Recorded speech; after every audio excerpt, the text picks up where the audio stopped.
y'all. All right. Let's go ahead and get into some things. Good morning. I hope everybody has been having a great morning so far. What's today? Thursday? Oh, duh. We got the panel tonight on my channel. Listen, I feel like I have not done like a quick chat topics in like a very long time over here on the platform. All right. But we're going to get into some things on today, just a few. Hopefully, I want to say I'm not going to be here too long, but every time I say that, I overstay my welcome. Well, girl, anyway, we're going to get into some things on today. All right. And I'm just going to go ahead and just get started with what I want us to talk about because it's a few things. All right. First things first. I got to send some love and support over there to Miss Kandi. Okay. I believe that she talked about Aunt Bertha having Alzheimer's. And I actually want us to listen to this audio real quick or check out this video over here to see what she has to say. Okay. The old lady gang, they are, and I don't really feel like it's, I don't know if you discuss things like this. I don't know how. We having a really hard time because my Aunt Bertha has Alzheimer's. So, trying to manage that. If anybody's ever dealt with somebody in your family going through that and it gets worse, and then everybody is like, it's not easy. You know what I mean? So it's it's a time. It's a time. So I don't mean to get all emotional with y'all. So let me move on past that because I like to have fun on Amazon Live. I don't like to deal with the sad things. You know what I mean? Oh, we understand. The old. Well, I was thinking people would like to have a picture with the old. You look so cute, Roberta. No, I don't. He told me that. I said, oh, hell, I paid double for that. But at the end of the day, he never got no pictures. He never had, he was telling you a story, Mama. Well, it could have been a scheme that Todd set up for him to come to you with the bush. I know that's right, Aunt Bertha. Okay? I know that's right, Aunt Bertha. I have not necessarily experienced a family member directly that had Alzheimer's. And, I always say Alzheimer's, but I think it's Alzheimer's. Am I saying it right? Y'all can read me in the comments. Y'all gonna do that anyway, because that's just how y'all is. But I have not directly dealt with that. I know when my granny passed, like my granddad's mom, she had it, but she was like in her late 90s. Like, well, I think she may have gotten it maybe in her mid 90s or whatnot, but she passed away in her late 90s. So, I didn't have to deal with that. Maybe my mom did. I had to check in with her because I know her and my granny were close, and I'm not sure if she remembered my mom or not, or what she had to deal with that. But I definitely feel for Kandi and her family, so I definitely got to send some love over there to her. I have not experienced that, but I'm sure that has to be tough to have like a relative that you know them in a certain way, and then as life goes on, they change and they don't even know who you are. I'm sure that's something tough for Kandi. So I just wanted to send some love over there her way. And what's also interesting as we see Mama Joyce in that clip, Kandi was also on Amazon Live, and she talked about how, I guess a question asked her if her mom and Todd were still in a good like place or whatever, and she was like, actually no. And I'm like, girl, what? Actually no. Like, what you like? This been going on too long. I feel haven't they been married for like over 10 years or close to? And she said when they came back from a trip or something, her mama wasn't really feeling them. And I'm like, what is it? Because clearly Todd is showing you that he not going nowhere. So why you still beefing with Todd? What's your issue with Todd? What Todd had did to you? Okay. But girl, I guess it be like that sometimes. But wanted to chat about that real quick. What's going on, everybody? Make sure y'all coming into the video. You like it. We just go chat. It's not gonna be a whole lot.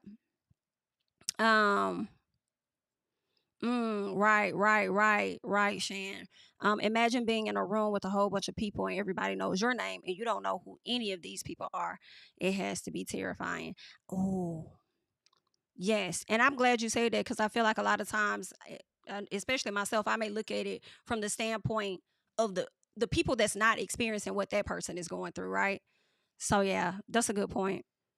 It may frighten the hell out of her. Absolutely. Absolutely.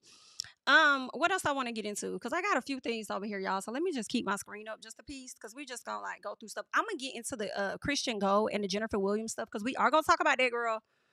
We're gonna get into them just a little piece, okay, with Basketball Wives. I felt like this episode, this past week's episode wasn't really a whole lot. It didn't really give me a lot that I really wanted to come and talk to y'all about for real, for real. So we gonna tap into the drama because there was drama. All right. So we'll get into them more than likely last. However, I want to get into this guy because I want to hear what he's talking about when it comes to DDG and Hallie. So let us check this out. That is something that happens. So what I'm telling you is that sometimes in a relationship, things can go bad where the woman tends to want to hurt the man, right? So like, and these guys are celebrities. So DDG just got, now he just lost 4 deals. Well, he said, no, not 4, he lost a lot of deals. And he said, I'm a quadruple when y'all come back, right? So you got to understand something. Now think about what that threat is. Think about that threat for a second. So that means if I'm mad at you, Alex, I can say, I'm going to tell the world that you hit me. And the world is inclined to believe you over me. And we're watching people lose careers behind it. Like a lot of y'all are probably too young to remember Bobby Brown and Whitney Houston. But like when they got together, Whitney was America's sweetheart. Bobby Brown was the guy that America didn't like because why would Whitney be with Bobby? And now she's on drugs and everybody hates Bobby because she got him on drugs. And then we find out that Whitney was the one that got Bobby on drugs. That residue hurt Bobby Brown's career. Let's not forget that hurt his career. The world didn't, so when people, and here's how I look at it. This is why it means so much to me. Because a man's first job is to provide and protect. Indeed. That's a man's first job in his family's life, to provide and protect, right? So when you do that, you're taking the opportunity for him to provide away. So now it's almost like, and I hate to say this, it's like the Chris Brown Rihanna playbook, right? If you know that they had a toxic relationship. And it obviously spilled out. But when that picture got leaked, Chris Brown is the villain. It don't matter what happened. At that moment, it's like that video of Puff. When that video of Puff hitting Cassie, it's a wrap. It's like, that's like the nail in the coffin. My only thing is that, number one, people make mistakes. So let's not kill them. That's like, let's not kill people because they fucked up. Let's not kill people because they made a mistake. Let's take a moment to teach them. Yeah. So what's happening is that these girls are saying these guys are doing these bad things, and the world is just saying, fuck them, he's dead. Kill him, he's dead. We don't want him around, he's gone. And it's like, bro, like, she can do that to hurt somebody. She can do that to hurt, like, you know what I'm trying to say? Like, women do things to hurt men all the time. Yeah. And sometimes for them it don't mean nothing because they just said it, but it hurts. So my thing is, like, we just need people saying, look, guys, let's wait to see what happened. And everybody was mad at me, the DDG thing. I'm like, we don't know what happened, but we know that she's connected to a very smart team. Indeed. So if I'm on her team, I'm like, we got to get out there first. Like, it's like, if you got to get your word. It's like, because whoever gets the word out there first controls the narrative. But then it'd be that moment where it's like, I don't want to kill him, I love him. Or I don't want to kill her, I love her. And it's like, hey, this is business, you need to do it. So these people are like, you have people in your ear ruining your lives, ruining people's lives, telling them what to do. And we're seeing all these families suffer.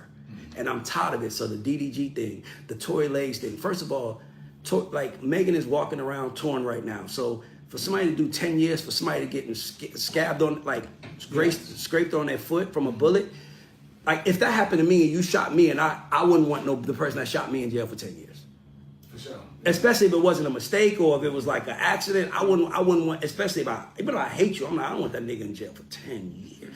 I'm walking around, I'm fine. Yeah. So my only thing I'm saying is that sometimes we kill these men because of what women say without doing any kind of background check. And that is not fair. By the way, that's what I would want to happen for me. Yeah. Somebody's out here trying to kill my name, don't let them kill me. Yeah. Let somebody just say, hold on guys, is that the Ray we know him to be? Yeah. You see what I'm trying to say? Yeah. And what I said on the Joe thing was, I watched the DDG interview, and I even tweeted it. Before that, I tweeted on my Instagram. I was like, I want to interview DDG. I like that kid. So now people are hitting me like, oh, you're like, why would you want to do that? I'm like, bro, when I saw him, all he was focused on was streaming, building his business, and taking care of his child. And when a man wants to take care of his child, women allow us to take care of our child, but they don't necessarily want to hear an opinion on it. So they'll let, you can give us money, but don't tell me what to do or how to do. This is my rate. You see what I'm trying to say? Yeah. So it could be a lot of that. So my only thing is that in this case, before we just start going crazy and apeshit and just killing men and Sky said that dude did it, he did it. It's something important in the Sky Jackson case that you got to focus on. Sky said she tried, somebody look up while we in here, look up how old Sky's baby is. Sky Jackson baby. She had the baby, so the baby is 4 months old. This baby is 4 months old, and you telling us about him trying to make you drink bleach when you were pregnant. So let me tell you what really happened. I'm not saying that didn't happen, guys, but here's why men get confused. If you're watching, here's why men get confused. Because she'll say that, like, oh my God, like he tried to get me to do bleach or whatever. But as a man, it's like, but it's over now. We're cool again. So I've let that go. Women hold on to it. He's stupid. I'm sorry. Until you piss them off. Until they want to see you hurt. Until they tired of you fucking thinking. And then it's like, this nigga told me, hey, I should drink this for my baby. And it's like, he said that 8 months ago. Yeah. Why didn't you say that 8 months ago when he said it? Because you still loved him. And you want to protect him. And you cared. And now you don't care about him, so now fuck him. But he's still okay? the fuck. Is he okay? I feel like I'm like, girl, I should have been really taking notes had I known his video was gonna be long, because I had a few things that I wanted to say. As far as Sky Jackson's situation, like, sir, do you understand like mental abuse? A lot of women overstay their welcome in situations because the man has gotten into their mental. Right. And a lot of times when, and he knows this, right, but he wants to be the advocate for the men. And you know what, if that's what you want to do your thing, because we definitely gonna have people that's gonna advocate, for women as well, so whatever. But a lot of times when women are pregnant with these kids and y'all are trash as fuck, yes, maybe there could be some accountability of, girl, you should have just left then. However, they're holding on to this idea of wanting to have this happy family, so they stick around.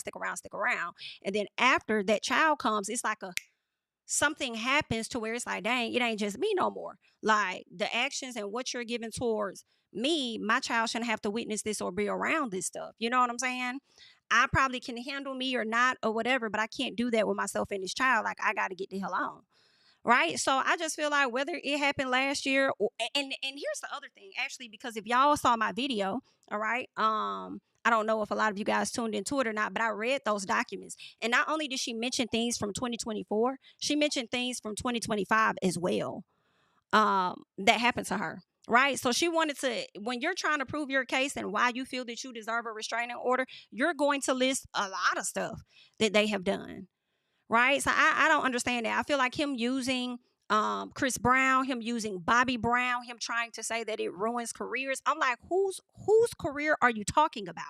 Because in all honesty, right, I don't feel like DV claims ruin men. I don't think it ruins their careers, right? It might take some time, like even with Jonathan Majors. Yeah, ain't nobody trying to rock with him now.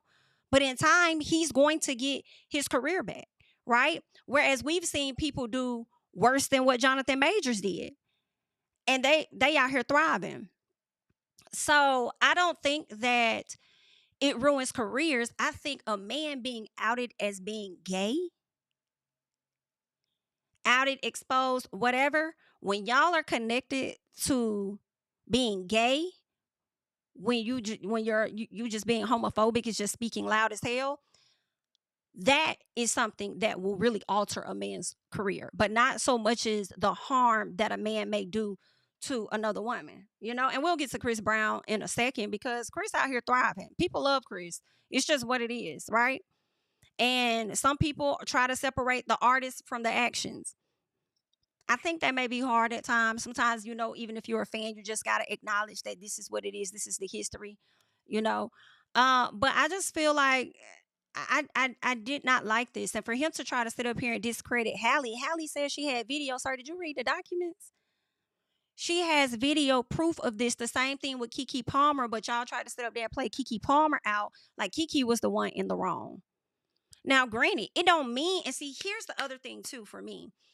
when you're highlighting a person's poor behavior, as in Kiki, it does not outrule what the fuck he did. So you trying to, and then the other thing to me, which is what I feel he was doing, you speaking on PR and them having a team, is you just minimizing what the fuck happened to them. And essentially, in my opinion, referring to them as liars. And I don't like that. Now, I'm not saying he can't have his opinion, because I damn sure have mine. You know what I'm saying? And I feel like whatever Haley said he did that shit. Facts.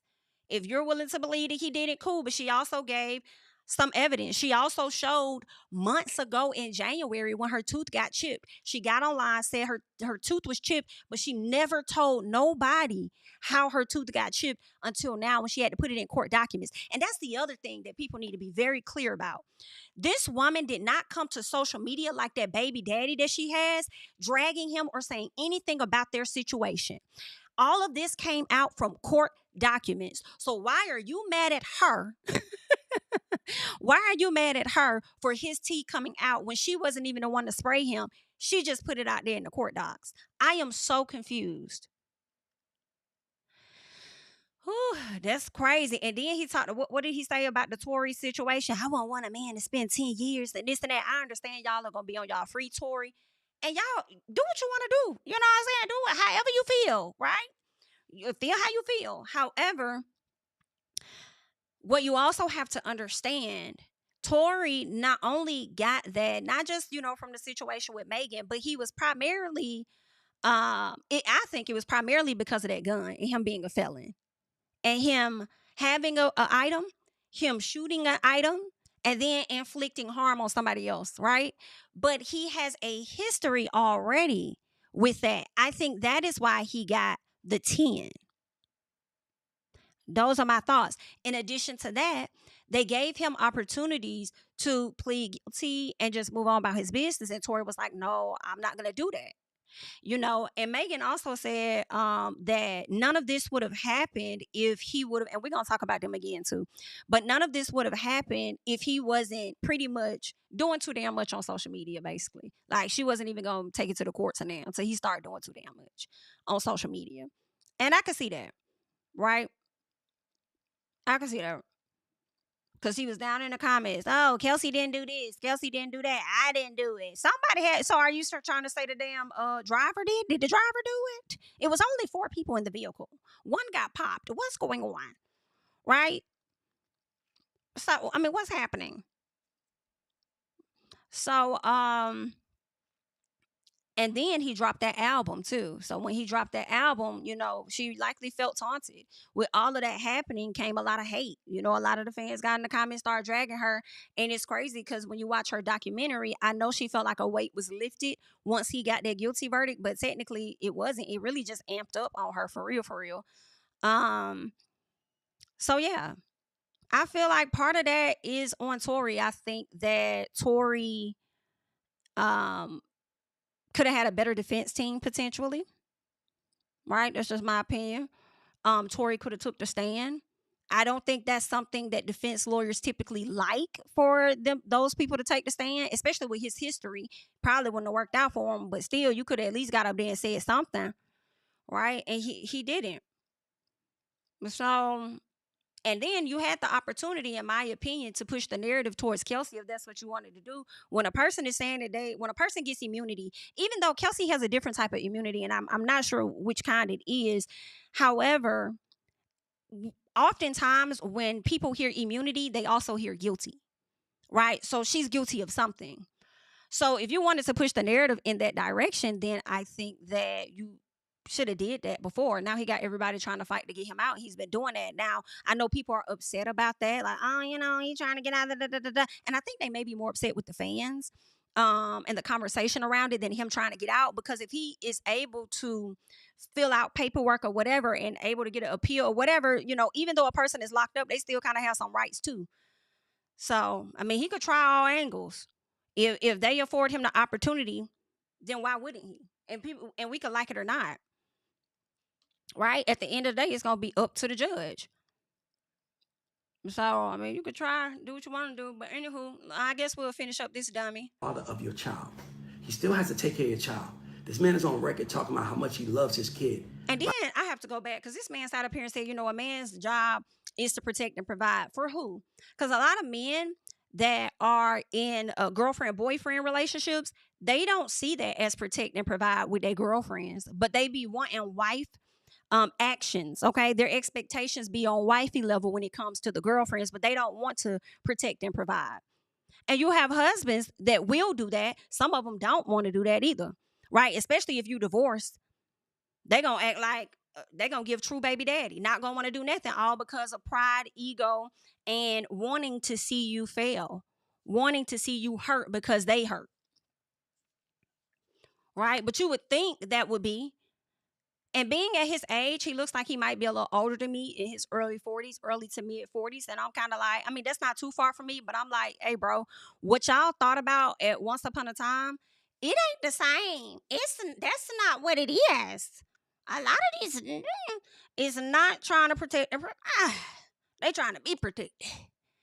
Okay, they need somebody to provide for them. That's how some of them is. Just a little something, you know, just a little few of them, okay? Thank you so much for the super chat, Jami. Ain't one lawyer filed anything on his behalf, LOL. And I didn't think so. And he's still out here trying. But, you know, if he can, push it to the limit. Keep trying. You know, what Leah said, dust yourself off and try again, try. I don't know. It don't mean it's going to work, but you can try. Thank you for the super chat. But yeah, DDG wasn't trying to protect and provide her. And I mean, you know, hearing him, like, granted, you know, he can have his opinion as such, right? But also, I feel like there may be details that are missing for him because you're not protecting and providing for your child, in my opinion, and the mother of your child if you're not making sure her mental is right when she has to be with that child majority of the time. Especially when you come to social media to try to paint a particular picture of her when you know that's not what it is, and then inciting some sort of rage onto her and social media attacks. So no, he wasn't trying to do that. And she beat him at his own game, which is what a lot of women do because women are smarter than y'all. Okay? But let's keep going though. However, I will say this is two things that he said that I will agree with. One, I do think that it's okay for people to change. Duh, right? What I don't like sometimes is when us social media people feel like we have to hold people to things that they may have done like years ago with some shit, right? Now, it's a difference if you have gone on to not change. If you ain't been doing okay? And you finding yourself in the same situation, then I understand the dragging. I do. But I feel like give people a bit of the grace to at least try to change, see something different in them. I think for me, and y'all correct me if I'm wrong, I feel like the only person that has truly accomplished a change to me is Ocho Cinco. And I may not be privy to something, and I know y'all gonna let me know. But Ocho Cinco had that incident with Evelyn Lozada. He headbutted her. I do believe he was apologetic about that. And I have not heard a single situation involving DV or anything with Ocho. But y'all let me know now, okay? Y'all let me know. But I have not heard that. And I'm not gonna, you know, drag up something just to try and throw salt on his name to continue to make him fit into that mode that I want him to fit in. But I think he's like the only one that I can recall that's come out and did something and change his image. His kid name was Halo. I shouldn't know his kid's name, but he says it so much. Halo, Halo, Halo. It's like when I see that as a father, I'm like, I love that for him, his family. Nowadays, like he hit her, or he pushed her, or whatever it is. Number one, men are stronger naturally. But let's be clear. There have been scenarios. I've been in my house and I've had a drink thrown on me by my girl. And I'm like, and I couldn't. But then I'm like, if I do something, I still like the bad person. So for me, I just want. Jami, thank you for the super chat. The change do not be in the room with us. It don't. I have to be honest. It do not be in the room. Thank you for the super chat. Us men to start not acting like women. Women can panic and run and, oh my God, we have to do something. Men shouldn't. Men should be like, let's figure out what happened first and then do something. Oh, well, if that's the case, then you confirming that he ain't no man. Because I feel like a man's supposed to move in calm spirit. Because I feel like a lot of us women are more, as he said, high energy, stress. Like, oh my God, what we got to da-da-da-da. And I think that that man that you're with should bring a bit of calm and peace and ease and just like, take a second. All right, so let's figure this out. But that's not how he was moving. It's giving little boy. It's giving grow up. Let's ask questions and then do something. Let's figure out what's going on with them and then do something for each other. So that's what he's saying. And another thing he's focusing on for me, and he's just speaking from not having all the details, is the fact that he's talking about what he heard on social media as far as her being, hit or whatever the case is by DDG. But you also not talking about how this man literally walked up in this woman's house without her permission and had the audacity to take a picture of her bed and then send her the photo and said, I see what you be on. I see what you be on, breaking and entering. That's what it's giving. Are you okay? All right. And speaking of breaking, he also broke one of her Ring cameras. Like, yeah. Okay. So I just think that he didn't have all of the details. And, that's how he felt in that moment. Maybe that'll change. But when you talk about people's careers being ruined over DV conversations, that is a lie. I have not seen it. Okay. And honestly, y'all, it's finna teeter the lines of SA. That ain't finna be a factor. Stories being put out there about Shannon Sharp. Granted, we do often find people guilty before they can actually be proven guilty, right? We be like guilty until proven innocent when it's innocent until proven guilty. We'll go ahead and put y'all in certain boxes, right? And I understand that for people that may have constantly found themselves in situations, right? But with Shannon, we don't know we know he kind of messed with her, but did you really essay like what's what, right? Because of the BDSM, all of that stuff, but he's still out here thriving. But they're still doing his podcast, and I don't know if y'all caught it, but I'm gonna tell y'all, I saw him interview a white man. I said, now baby, I don't think I have ever seen Shannon interview a white person. I haven't. Now, and maybe he has. I missed it. You know what? I take it back.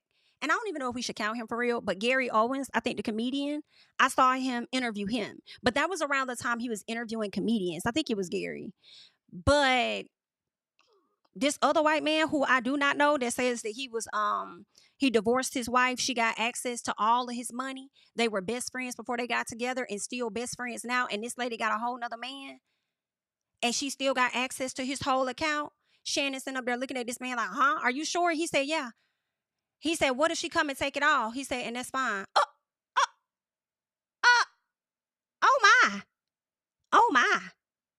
Oh my, they don't make them like that. So is that the type of protect and provide you talking about? Okay, man is willing to pay for the wedding if she got married to somebody else because that's his best friend. That's who he trusts. Man got a whole lot of money. Okay, so you better believe she the power of attorney for sure. Okay, a beneficiary and everything because she is on them accounts and can go in there and get whatever she want whenever she want. Okay? Ooh, we like that. Okay, we like that. Okay, available whenever she need. We like that kind of stuff there. I like that. Okay, but that's that, honey. What else I want to get into? Y'all know I like to do my news stories, okay? Y'all know it can't really be a quick chat if we do not get into the news, period. So let's see what this lady over here talking about dragging this baby across the floor. It's video that's undeniably hard to watch. A police report confirms this River Trail School substitute teacher dragged 7-year-old Nova Ivy. Literally, I was shaking. I couldn't believe it. Nova's mother, Tatiana, says she saw the video for the first time last week, despite the incident happening back in November. That's why she says she contacted me. How else am I going to be heard? You don't feel like they're doing enough? They're not doing their job at all. It all started on the playground. It's hard to see because the video is blurred, but you can see the teacher grab Nova out of line. Nova then hits the teacher and they disappear inside. The next video, which was given to Tatiana by MPS, shows Nova being dragged on the floor of the school. I just feel like this is something that's truly trying to be swept under the rug. They only gave me part of the footage. There's a very vital part of the footage from the coat room. That coat room, Tatiana says, is in between the playground and classroom. A police report of the incident states Nova threw a ball on the ground, which allegedly hit the teacher. The teacher then grabs her arm, pulls her inside, and drags Nova through the school by her arm. The report states the teacher was a substitute hired by a third-party agency, which MPS confirmed is Goodwill Talent Bridge. The detective says he's tried contacting Talent Bridge to identify the teacher, but never got a response. That was back in December. Last week, Tatiana says she spoke with the detective again. He informed me that Goodwill Talent Bridge has still not gotten back with him to confirm the identity of the person. We called Talent Bridge Wednesday and haven't heard back. MPS confirmed that teacher's last day of employment was the day of this shocking video. She know that she's not supposed to be dragging somebody else's kid. I won't stop advocating for my daughter. We are going to get justice. I don't care how long it takes. Milwaukee Police Department, please assist me. Please assist me. In Milwaukee, Jenna Ray, TMJ4 News. It's video that's all right, y'all. undeniable. So I got a few things. One, in my personal, for me, unless, and y'all tell me now, unless you're like maybe in high school or something, because I feel like you about on that level just a little piece, I don't think teachers should be touching kids in that way. Even dragging them across the ground. I really don't care what they did, honestly. And maybe it just depends. Like, I can't really think of a situation. I mean, if they're in junior high school trying to square up with a teacher, I mean, the teacher probably is going to fight that back. Some of these junior high kids be big as hell, right? But at the same time, in this particular situation with this little girl, number one, little mama, what's going on at home? Okay? Because that's the first thing we not finna do, all right? When I say keep your hands to yourself, that's what I mean, okay? Somebody putting their hands on you, whatever, go tell the teacher. You got to get a warnings before, okay? You got to let them know. You got to warn them before the lightning strike. You got to let them know, all right, when it comes to other kids. But it does make me feel just a little bit, if you are okay with just hitting on a teacher, then what you be doing to your mama, right? So I don't support that. So as much as you're advocating and having justice for your daughter, make sure that you're having the proper conversations with your daughter, that I'm like, you still did wrong in this situation. Now, that does not mean that anybody has the right to drag you across the floor, because as an adult and a substitute at that, whether it's a substitute or a teacher, you should know how to handle somebody else's child. Right? You know, back in the day when they used to paddle kids, they had to get permission to paddle you. They couldn't just paddle you, and maybe some schools did that, but they couldn't just paddle you. They have to get permission for that. So for you to even think that you could drag somebody, child, like I am on your ass, okay? I'm on your ass first. Understand that. And we're going to have this conversation, because you need to also know what you did wrong in this situation. Because but my mama was quick. Let me know you don't run that up in here. Okay? It really was given. Do you pay any bills up in this mother? Do you fix anything around here? When's the last time? Okay? It was very much so giving Jody mama. All right? So I knew how to act. I may roll a little piece of net, girl, but I was never finna swing on them. You know? So yeah, I don't agree with that. I mean, she did lose her job. I don't know if that's considered assault on a child, or whether, I don't know. I'm interested in knowing how the police see this situation. If they feel like this is a case they would take on and go and press charges on her. Because I do feel like, yo, if you did drag this baby, then hey, how you treating the other kids too, though? Right?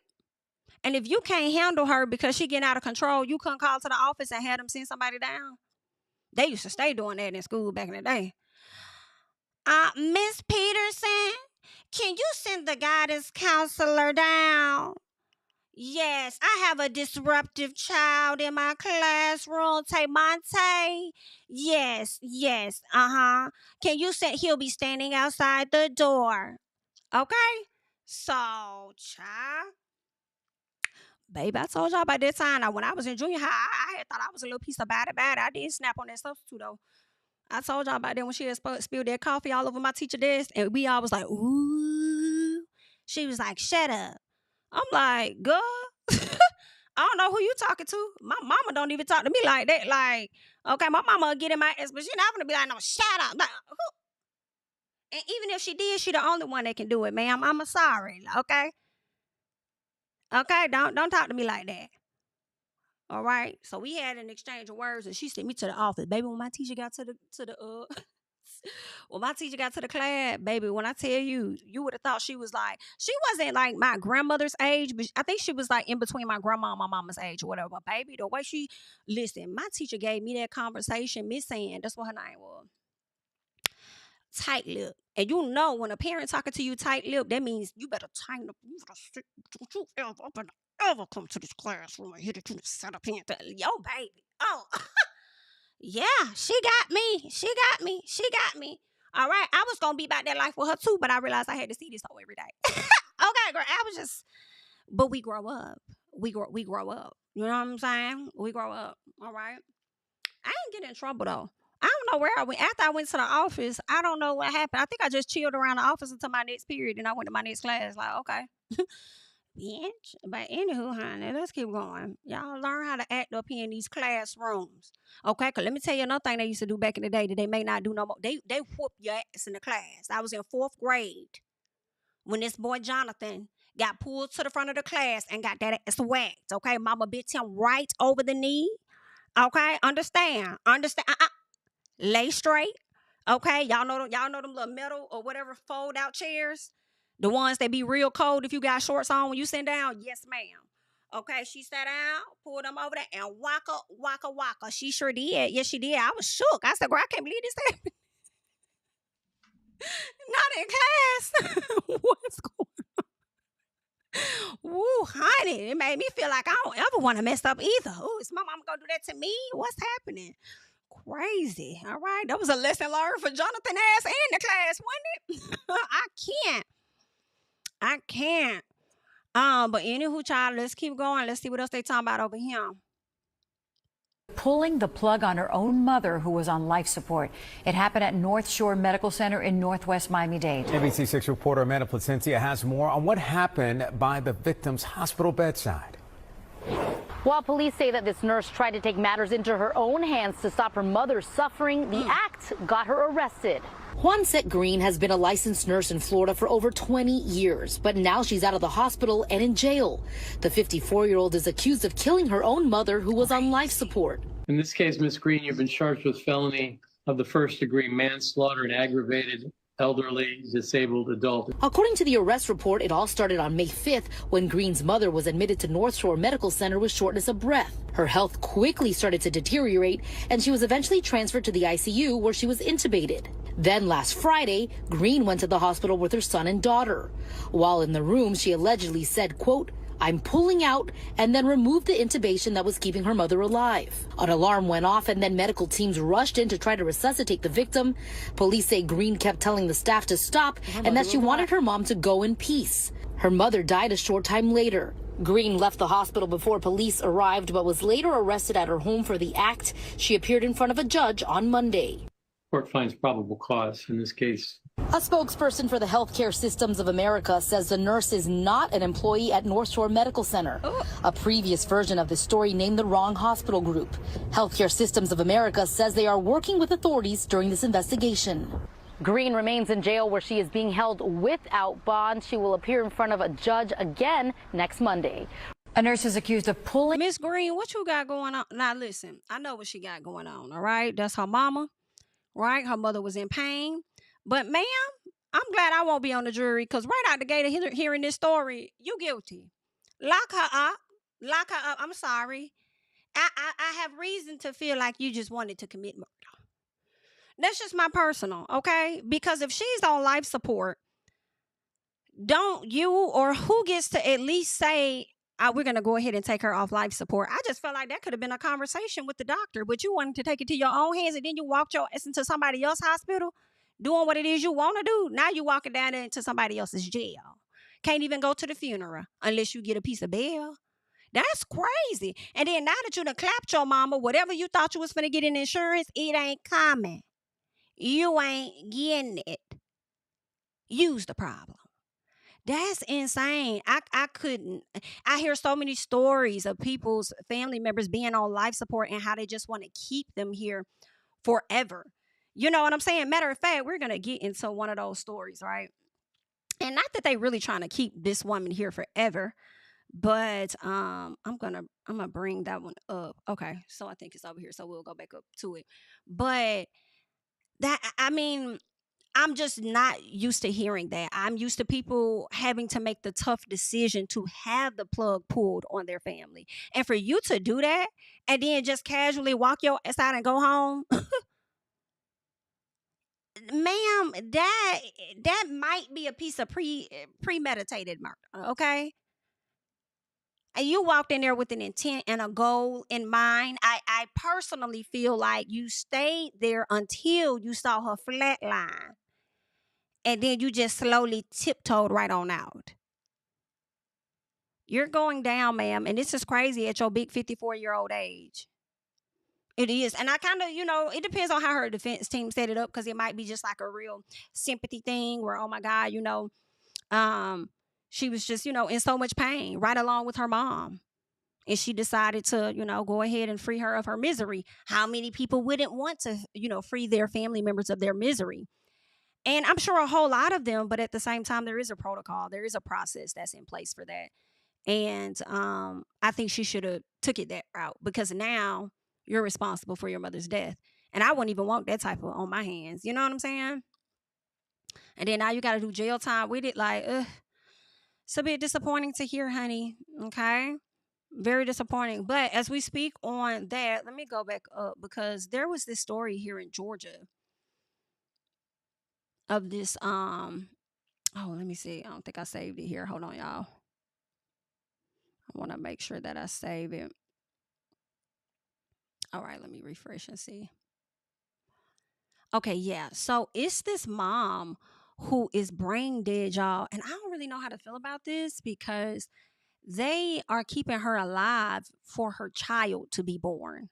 And that's also connected to the whole abortion ban and all of that. So let's just check this out. It's been nearly 3 years since the Supreme Court overturned Roe v. Wade, and the ripple effects continue across the country. Most recently in Georgia, where NPR has been reporting on a brain-dead pregnant woman, Adriana Smith, who has been kept on life support for 3 months to allow enough time for her baby to be born. A move, according to the woman's family, that is required by the hospital in order to comply with the state's strict anti-abortion laws. The family has said it is in an impossible situation, with the woman's due date still months away. And the family concerned if the baby will have disabilities or can even survive. Here's what Adriana's mom told one of our NBC affiliates. She's pregnant with my grandson, but my grandson may be blind, may not be able to walk, wheelchair bound. We don't know if he'll live once she has him. And I'm not saying that we would have chose to terminate her pregnancy. What I'm saying is we should have had a choice. When you look at the state and look at what these local legislators are doing in Georgia, at a state-by-state level, these legislators have power to make change. And I think when you look at medical health professionals and the fear that they are under, they don't know what the right thing to do is, and they don't want to be prosecuted. And you have right now doctors in Georgia who are making decisions about this woman, Adriana, because they're afraid of what the law might be. And I think the only way to change those laws is state by state, because at a federal level, at this point in time. Well, and Lord knows how many stories we're going to have with these states that have the strict bans, that have horrific stories happening right now. We talked about them in the run-up to the election, but women, having to make horrendous choices, or not being given a choice and being sterilized, or left in a situation where they have to give birth to a baby that then dies moments later. I mean, they're almost dying themselves in the process. Exactly, and their lives are in danger because of these strict bans. So I think it will be a hot topic in the next election. Sure. Hopefully it'll make a difference. I'm sorry. That's a bit of that is absolutely disgusting to me. that you got. I mean, I don't know why it makes me feel like how they would operate on black bodies in a sense. Like back in the day, it's like y'all literally keeping. She's technically dead. If she's brain dead, I'm willing to believe she's technically dead, and you're keeping this dead woman alive to bring forth a baby that y'all don't even know what's gonna happen with the child, and then now this child has to exist in this world without their parent. And I just hate how decisions were made on women's bodies primarily, okay, by a bunch of fucking men that will never know, never experience it, and by a bunch of older women that don't plan to ever have children again. And they didn't even take into consideration their own family members, right? Their own daughters or whatever the case is. And then they didn't take into consideration the different type of situations that go on with the woman's body. Y'all were so just focused on pro-life and just bringing a life into this world. And then the crazy thing is y'all barely want to give people resources for real, especially if they have a child that may have a disability in some capacity, okay? Whether it's mentally, physically, whatever it is, y'all really don't be trying to show up for them folks for real. But y'all want to show up and make sure the taxpayers and stuff pay their money and this and that, and y'all over there dipping into the pie, taking out what you want, but not using it for the that y'all supposed to be using it for. Like, it's very disappointing. And I do hope, even though, you know, Americans love punishment. They are gluttons for punishment. They enjoy it so fucking much. And I would hope that over these next few years, they see a lot of that they don't like, and they vote for what is going to be in the best favor for everyone. However, it depends on where they are on that. Because a lot of these people that's on that side with the abortion ban and all of that, they over there thinking this is what's best for everyone, when it's not. It's not. And I don't even feel like people within the states are doing enough to change anything for real. And honestly, I feel like Georgia may have changed it, because I feel like it was like 4 weeks at first. Then they changed it to 6 weeks to give people more time, because some women don't even know they pregnant at the 4-week range, right? Or some may just find out at that 4-week, right? So when different productions that were supposed to come to Georgia start saying, hell no, we're not going there because of y'all decision, then they tried to be like, let us give y'all 2 more weeks to figure it out. You want to come back so we can get a little bit of that coin up off y'all? You want to come back and film down here? Child, it's sad. And let me say, Governor Kemp, I don't think he running for governor again, baby. Let me say, I don't even blame that man, okay? And he not my fave either. But child, I do not. But I think they wanted him to run for Senate. That man said, fuck all of that. Fuck that shit. I'm not, I don't, fuck you. That's what it's giving to me. Like, I've done my time and I'm getting the hell on. I know that right. But it's sad. Very sad, you know. And she's not here, you know, to make any decisions for herself. And even if she could, she couldn't. Even if she could, she couldn't. And that is so sad, that you could be pregnant, and it's so dangerous. And because so many women have these babies, I don't think people really understand how dangerous it is to bring life into this world. And if her child is threatening her life, in a sense, like if you have this baby, you know, chances are your heart can start, this could happen, she got to still move forward with that.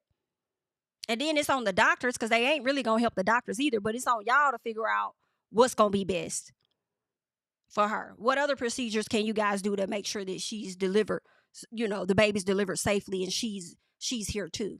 Like, child, and it's crazy. And this the other thing for me, this whole thing, girl.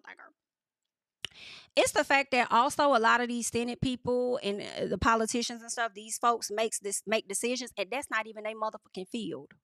Okay, I saw that. I saw Marjorie was trying to run for Georgia Senate, but you know, girl, they had a Cobb County meeting, and when I tell you that BIT, everybody come, ask questions, baby, them folks got down there, asked a question, that whole had them folks put out.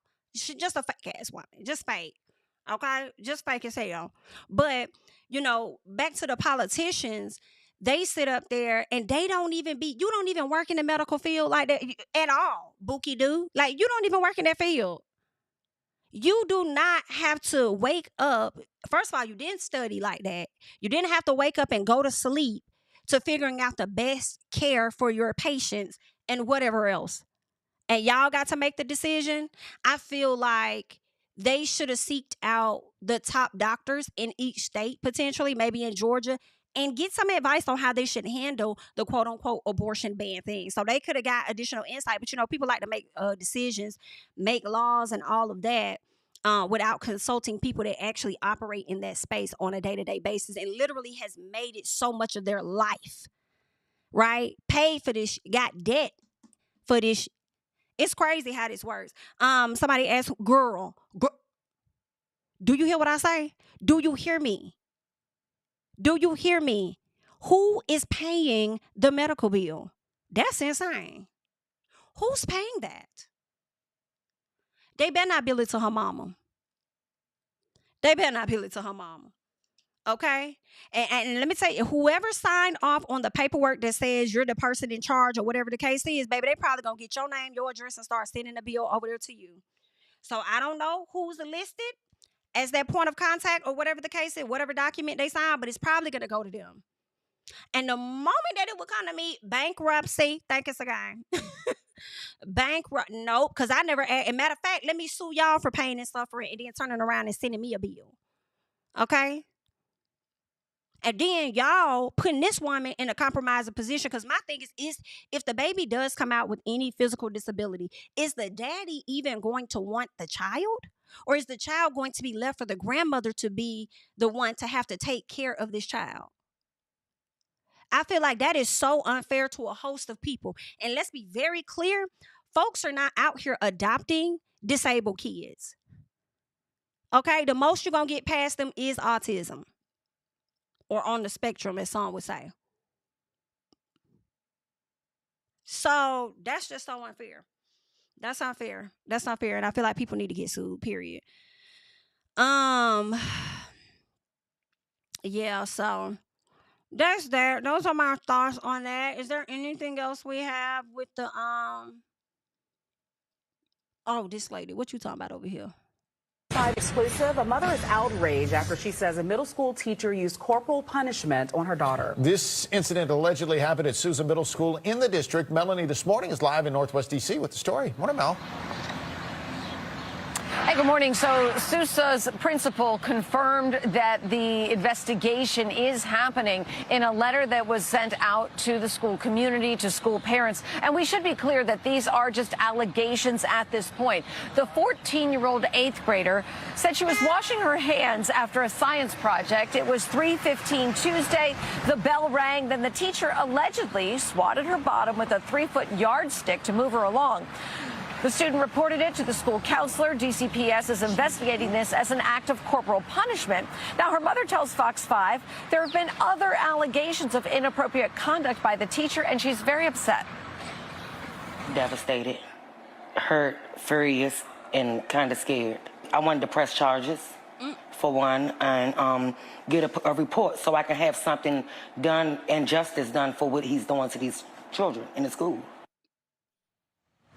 Now, in that letter, the principal said she's unable to provide further details as these allegations are being investigated, going on to confirm that the staff member is out of the building on leave and will not report while this matter is under review.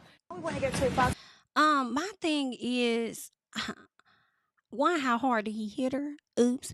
And two, I feel like teachers probably did that back in the day. Tap, tap with the ruler. Go ahead on now. Go now. Go now. But I don't know. You know what I'm saying? Nowadays, it's a little different. But I wonder how hard he hit her. But then also, what's wrong with just saying, all right, wrap it up. Wrap it up. Wash your hands too long. Come on, come on, come on. We got other students. Like, what's wrong with doing that? Do you have to walk around and pop people?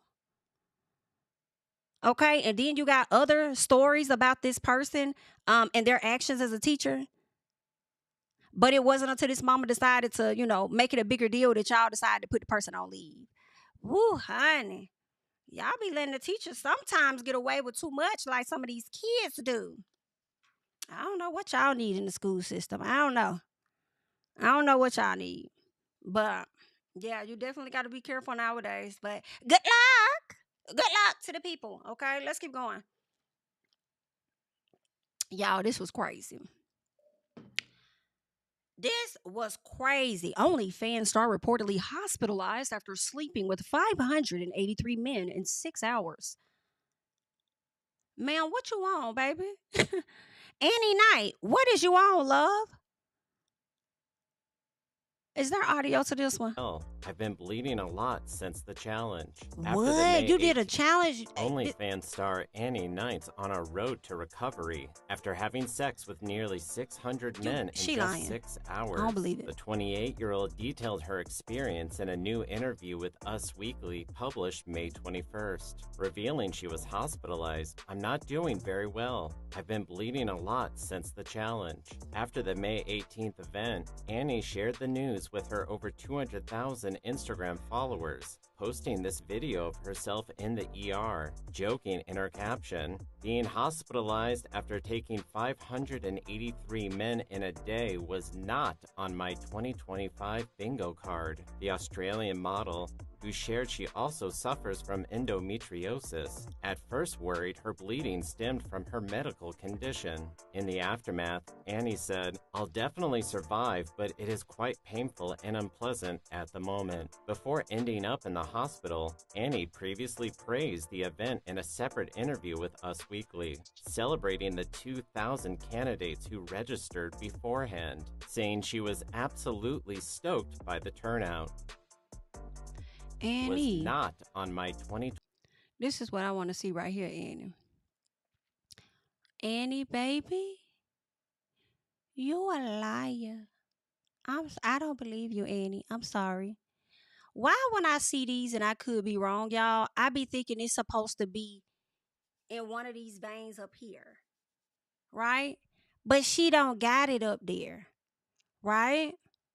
Annie, you giving a piece of cap. Was not on my 2025. Do y'all see it? She went and got the wrist thing. That nurses, please come in the chat and tell me, because I think Annie lying. I think if Annie do got this on her for real, like, I mean, did they put it down here or something? But it don't even look like it's in there. Annie, I think you lying, baby, or did you go and just get you an IV? After hunching on them folks, did you go get you an IV, baby? Just to get you some fluids in that body? Okay, it's giving, Annie, are you okay? Are you okay? Are you okay, Annie? Like, that's what it's giving. Annie, why you came down here with the clout? This is giving clout. And then when you look at her the Australian. Let me go back to this. Was not. That's what I mean. She in Australia, but you ain't really showing the hospital for real. I feel like you ordered this top off Amazon. Okay, and put you a clean pillow sheet out there, and you just, went on about your business. I think that Annie is doing what a lot of the streamers do. Okay? Does some type of shock factor. Now, granted, I don't know what Annie might be a slut. She probably about done had 583. And here's the gag, too. Here's the gag. This is the gag. Not really a gag, but this is what it is. Annie said she slept with the men. She didn't say she had hunched on the men. So she talking about heavy bleeding. Girl, she probably on her cycle just a little bit. I don't know, y'all. Annie might be a thotty waddy, but at the same time, Annie probably did hunch on. In 6 hours, you hunched all those men in 6 hours. I refuse to believe. I'm talking about she seek the medical attention, but she ain't showing us nothing for real. Annie, stop playing with the folks. Okay, to get your follower count up, ma'am. All right? But good luck to you. Let's talk about Mr. Christopher Brown, because Chris is about to start his tour, his Breezy Bowl, his 20-year anniversary tour, right? And Chris decided to start his leg off with the UK, which I was surprised by. Like, why the hell would you start with the UK anyway? Okay, what makes them special? Now, Chris' tour in the UK is supposed to start on June 8th, from my understanding. So he went over almost a month earlier to the UK. And when he went over there, as soon as he got off the plane, from my understanding, he ended up being arrested for a assault that took place about 2 years ago. I believe it took place in maybe February 2023 or something like that, where he was allegedly at this nightclub. It was a guy. I don't know if this was his producer or something like that. They're alleging that Chris and someone else assaulted this guy. Somebody hit the guy with the bottle and all of that, right? Well, I'm not sure what's what because there has not been any footage to be leaked. However, it does not mean that there isn't any. It's just that a lot of times when Chris be at these parties, these after parties, especially when he was like over in Africa and Brazil, you saw so much of the footage, right? So if there was a brawl involving CB, people are wondering where is the photo, right? Now, granted, the guy may have photos of his injuries, even if, nobody actually captured the actual fight when it happened. So that is a question. I'm also, people have said that Chris has made numerous of trips since that February 2023 out to London, right? He's gone out there before. So for them to now that he's about to start this tour, go ahead and try to arrest him, people felt like that was, suspicious, whatever the case was, right? But I feel like what's suspicious is not going ahead and getting it resolved ahead of time, right? But I don't know. Maybe I don't know. But what I do think is that's probably why he went over there earlier, because he knew he was going to have to probably see them for this, which is why he went over so early. At least that's my assumption, right? Well, he ended up getting arrested. I think he spent a few days, not a full week, I don't think, in jail. So he ended up being locked up, and he tried to get bonded out or whatever and make bail, and they denied him and told him, well, you're going to have to sit in here until I think it was June 13th or something. Then I saw some articles that said he'll have to sit in there up to June 13th. And I said, okay, so if it's saying up to, then he's likely going to be able to try again. So that's what he did. The next week he tried again, and they said, cool, we're going to let you out. And once he got out, they also told him, listen, you're going to have to pay us also $1 million. Right? Well, this is what your bail is going to be. I've been hearing different numbers. New York Times has reported $6 million. I've seen where it was reported that it was $2 million. Then I've seen 4 and 5. I don't know what it is, but $1 million is a whole lot that I don't got. Okay. So he has to pay a few million for him to get out. And yeah, that's just what it is. Now, granted, I think it's just a percentage. I think Manchester only takes like 10% of that, kind of like America, where you'll just pay 10%. So if it is $6 million, then I think that's like what, 200,000 with that. So I mean, he had to pay that to get the hell out, and he also had to turn in his passport if he's not traveling. So it sounds like, from what I read on the BBC, is that he can continue his tour. Because once he comes over to America, it seems like they're going to give him his passport back for him to come to America. The thing is he going to return over there to face anything, or is he just going to let them take that $6 million and then be considered? I don't even know if you could consider him a fugitive. Y'all let me know if he is not of their country. You know what I'm saying? But I don't know. I don't know if Chris did this or not, but I understand why people may feel like he did because of the history that he has. Okay. So yeah, Chris do be ready to throw them hands down. Okay. He do. All right. Now I ain't never heard that man to pick up no bottle, but it could be something new every day. However, he has not made a plea yet. I think he's supposed to make that at some point in June, where he'll make his plea, whether it's going to be guilty or not guilty or whatever he's going to do, IDK. But he'll have to come back for that. And then my question is, does he actually have to come back, or does his attorneys just have to show up on his behalf and just let them know how he plead? But they probably going to want him back. He may have to go back and be there by their side and say what he got to say. So, that's what's going on. Chris has said free Tory, and in less than 24 hours, it was free Chris. Okay, and I'm not gonna hold y'all. It was a piece of a chuckle. It was. I said, this why you should have just shut up. This why you should have mind your. You, what the hell you going over there fooling with the folks anyway? Why is you over there? Huh? What you going over there for? Damn. So, I don't know, but that's what happened. He said, from the cage to the stage, breezy bowl. Let me tell y'all, I already know the people that cannot stand Chris. Because, I don't think Chris has a lot of people that don't like him, but I think he has way more people that love him. But the people that don't like him, baby, I know they was a piece of sick. Like, this can't keep this motherfucker down. God damn. Okay? I know they was sick about it. Not Christopher Bryant. No, in all seriousness, though, for real, Christopher Brown is crazy. But no, seriously though, Chris need to get it together. You're a father of 3 kids, okay? You are one of many lucky ones, I would say, to be able to have a long-standing career the way that you have. And you need to get it together. And even if it's proven that you did not have anything to do with what happened, you need to be mindful of your circle. Okay?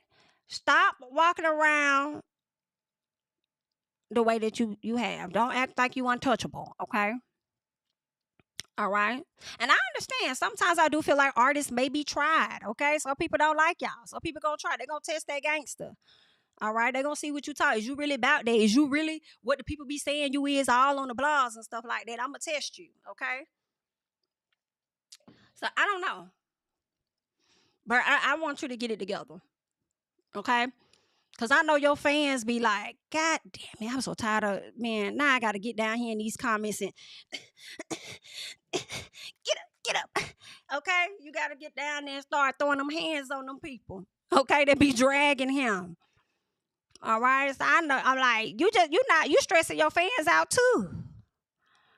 So get it together. Get your life right. All right. And don't say free nobody else unless it's you. Don't free nobody else. Okay? Free your mind of the bullshit. That's what you do. All right? Now stress the folks out before the tour could even start. The people was first stressed about where the hell they was going to sit at. And actually, they was stressed about why the hell you having this shit at a stadium. Okay? Because the people don't like the seats. All right? And they don't know if it's going to rain that day or what's going on. Right? Then you stress the people out about where the hell they finna get, is they going to get a seat? And then you stress the people out by adding all these goddamn dates. That's your problem. Okay? Get somewhere and sit down. If you ain't in rehearsal and you ain't playing with them kids, sit your down. Okay? You got too many things that could be occupying you than standing up there in a club or standing around somebody that's gonna make you want to jump at them. Like, grow up. Get it together. All right, because you gonna listen today. Okay? Because you done made this 20. We trying to see if you gonna make another 20 out in the free world with us. Okay? So listen. Get it together, sir. All right? You know what be killing me though sometimes? I'm finna say it, I'm gonna let the people get mad. What be killing me sometimes is when it comes to the celebs. Sometimes I feel like, not all the time, but sometimes we cannot take what people say on social media serious as far as like comments and stuff like on social media. Because a lot of times people will drag over, support for certain people, or whether it's how a person chooses to have their relationship. You know what I'm saying? And, I mean, I've done it too. I've talked my shit too. However, you know what I'm saying? On social media, whatever like that. But also, it's like they say that out loud, right? In the comments and this and that. But then the abuser you support is probably your daddy. It's hitting too close to home. However, we don't know about your situation. Right? Or, she's like this, she's like that with this guy, that guy, but you're running up to make sure that you're showing yourself worthy of being in a relationship with a nigga that's only keeping you in a situationship. And I mean, sometimes we can sweep around our own front doors, okay? Just a little piece, all right? But, what I'm working on for myself is, if that's how they feel, let them folks, hey, if they feel that way, then everybody got a right to their own opinion too. At the same time, I have to remind myself of that. Even if we don't agree, I just be feeling like sometimes people be trying to beat it in folks' heads of how they should think and see a situation. And I do think sometimes that's what goes wrong with social media. You know what I'm saying? Just a little bit at times.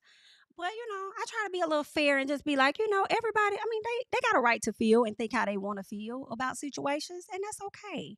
Even if we don't agree about it, So yeah, but that's what Chris got going on. He need to get his life together. Okay. Let's talk about it. All right. Let's get into it. Shout out to the people in the chat. Make sure you're liking up the video. All right. How do y'all feel about this Tory Lanez situation? Are you guys like the free Tory people or the free Megan from this damn stress people? Let me know in the comments what side y'all on.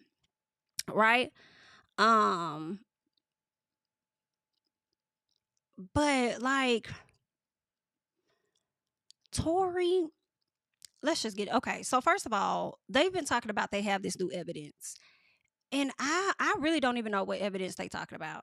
Okay, I don't even know. They're saying that this representative says we have compelling evidence proving Tory Lanez's innocence, and it will be released within the next 36 hours. Those who rushed to call for his incarceration and worse yet pushed false evidence should prepare to be held accountable.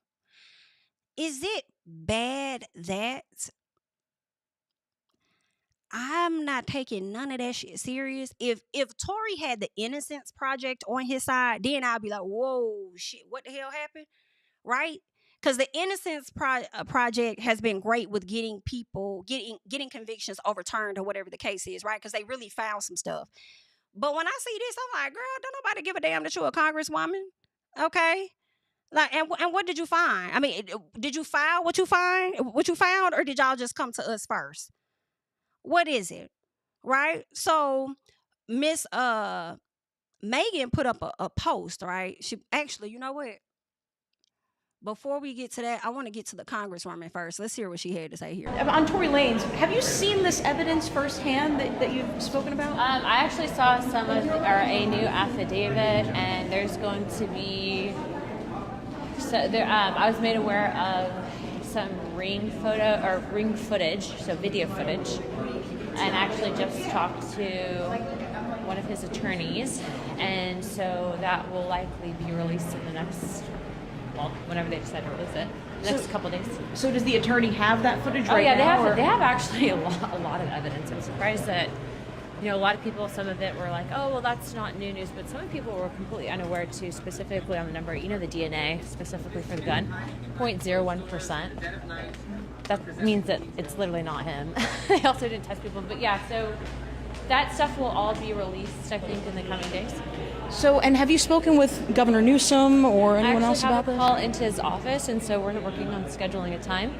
And there's a letter that should be going out to him later on today or tomorrow morning. So I would assume since these are strictly state charges, this would have to be a state pardon, correct? President Trump can't be involved? Correct. President Governor Trump. Newsom, but I think did I hear that right? Did she say Trump may be involved? Can't be. You know, there's a lot of people that are looking at the evidence and saying, hey, this is clearly not correct, that this is an innocent man that's been imprisoned, and I think that ma'am, please. Because what I find also so interesting is Tory is a damn immigrant, technically. Isn't he from Canada? He already has committed crime. So with him being here, how long was his visa for?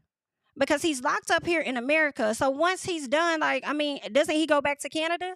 And y'all don't even want them here. Y'all don't even want the immigrant. Y'all don't want the people here. And you want me to believe that he gonna help get this, the leader gonna help get this man out? That I don't know, ma'am. I don't know, ma'am. And ring camera footage, I don't know, ma'am. that's where, you know, on the federal side of things, when I talk to Tory's in jail, as you know, so I talked to him on the phone. And I think prison reform is going to be something that he's going to definitely tackle once he gets out. And it's pretty wild that this kind of case can happen. Also, too, he had a gag order placed on him during the trial, so he couldn't even, and like, that's just so insane. Like, you put gag orders on people so they can't defend themselves. That's nuts. Was that during the trial? I thought that was after the trial. Please remind me. I thought it was after the trial. You know, finally, why is this so important to you? My goodness, this guy's an innocently incarcerated man. Obviously, you know, we're by no means perfect, but that type of situation cannot stand if you have a double standard of justice that exists. Also, too, when the evidence was brought forward and presented to me, I mean, I was pretty baffled that he was even charged after what I saw.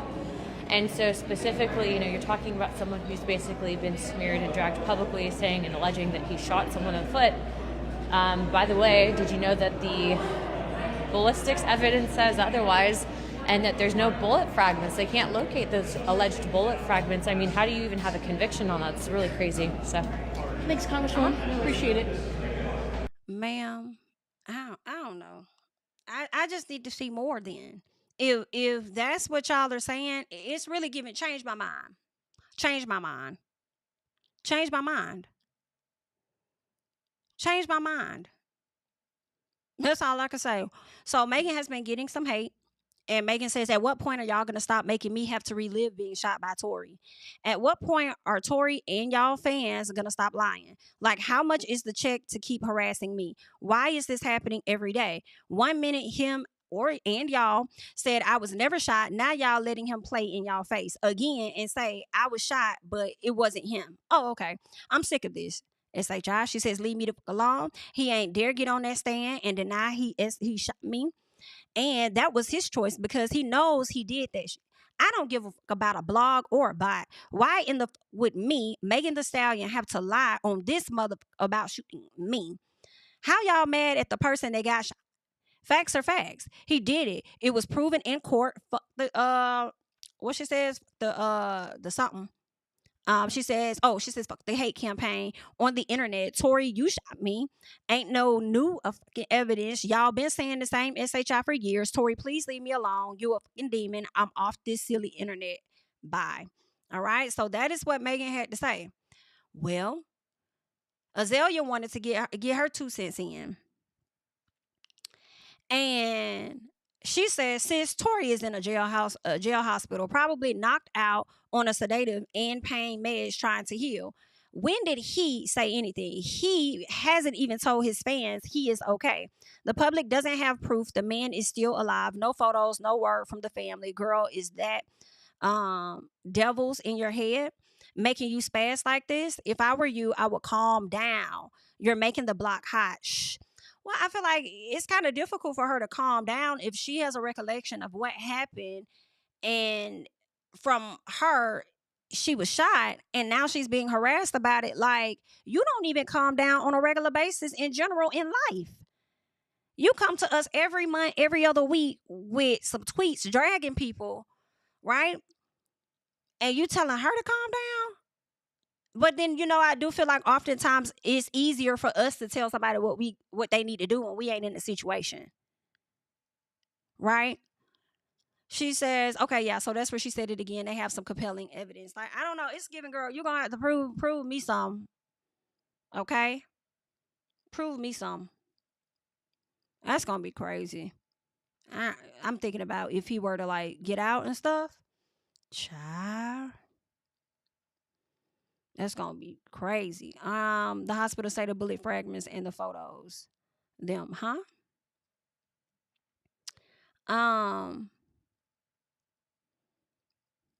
The hospital said what, Rhonda?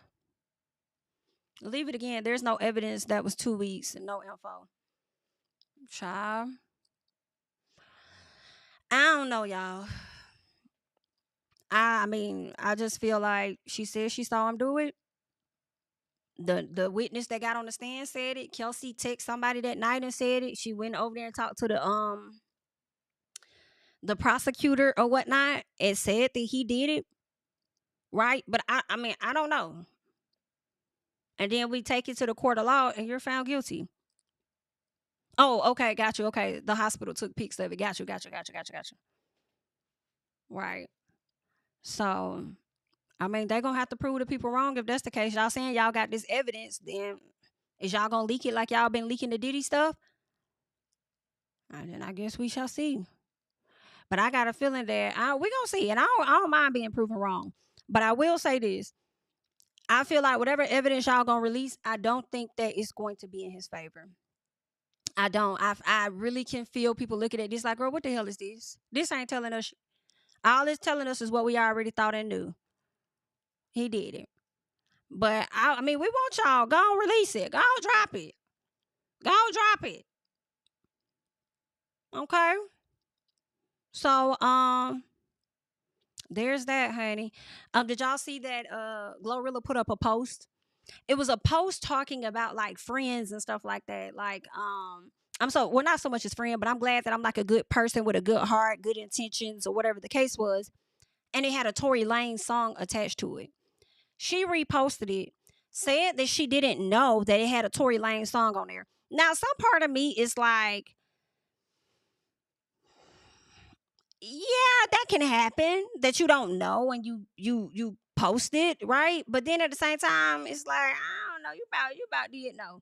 It's just the timing was just real weird, right? With everything that's happening, with the whole situation with Tory, Megan, all of this, and then people go to your page and they hear Tory at the top. People may feel like it may give trolling just a bit, and y'all may have fell out because then when people go to look at the when they go to look at the following, they see that they're not even following each other no more, right? They weren't following each other, and then once they ended up being called out, or at least when she ended up being called out, it looks like Megan followed her back. So I think Megan had unfollowed Glow, but Glow was still following Megan, and then once everything was called out, Megan went back and followed Glow, right? So Tory Lanez is in the on the music, and then it says, I'm forever grateful for the heart I have, the way I love, the way I treat people, my pure intent. It's all a blessing. And see, how I was looking at this, honestly, when I saw where Tory Lanez was being played, and then I'm reading the caption, I'm like, is that shade just a little bit too? Because, you know, people drag Megan for how she treats people and her intentions. So it was given very much so skeptical with the with this post. But of course, Glow came back, right, and says, I don't internet SHI. I guess she meant to say, I don't do internet SHI. I don't do mess. It was an innocent repost. Y'all BSing. That's what she said. So IDK, honey. And I will hope that there's no beef, considering the fact that Megan brought Glow on her tour last year. So I will hope that it's no beef. But, you know, in the female rap sector, I hate it because I do feel like the fans definitely fuel a lot of the fire. But I hate it because they never stay friends for a long time, for real, for real. It's always some SHI. The girls can't be great even when they great. However, did y'all see Glow got a nose job? No kid, that's a red flag, and that means your pussy slow. Oh, what did she say? Said if you 30 with no kid, that's a red flag, and that means your pussy slow. Who said that? What do y'all think about that? What do y'all think about? Because I'm 30 with no kid. Now, let me say this. Y'all can't really see her nose job here. I'll try and find another photo. But if you look under her eyes, even though it's blurred, you can kind of see the blackness. So that lets me know that it hasn't been that long ago since Glow got this work done on her nose, okay? Because she's still coming down off of those dark marks. And it's crazy, child. Okay, I'm surprised. I didn't think that she needed one. I didn't think so. But, you know, when we look in the mirror sometimes, like, we don't see what everybody else sees sometimes, right? And you may see where you could get a little tweak here, tweak there, you know, and if you want to do your thing, you know, but I just would say just make sure you get the nose that kind of fits your face, right? But, you know, some people may like a certain nose on other folks and like, hey, I want that one on me. I mean, you know, but let's keep going. Kids. For real, man. On the 30 with no kids. I'm young and turned. They said that thing still tight. He said that's a lie. He said the lie detector determined. The lie detector test determined. Hey, Daddy. You laughing about this shit? I'm dead serious. Why would they say this? Y'all see it from the side, though? She intentionally turned to the side because she wanted y'all to see that nose job she got done, okay? I don't need no bitch around me with all them followers. You know what you be calling me?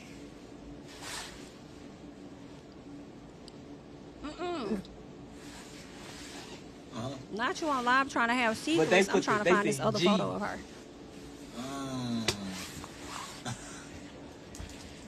I'm 200 in the hour. I'm screaming out, let's get it. Okay, is this the photo? Let me see.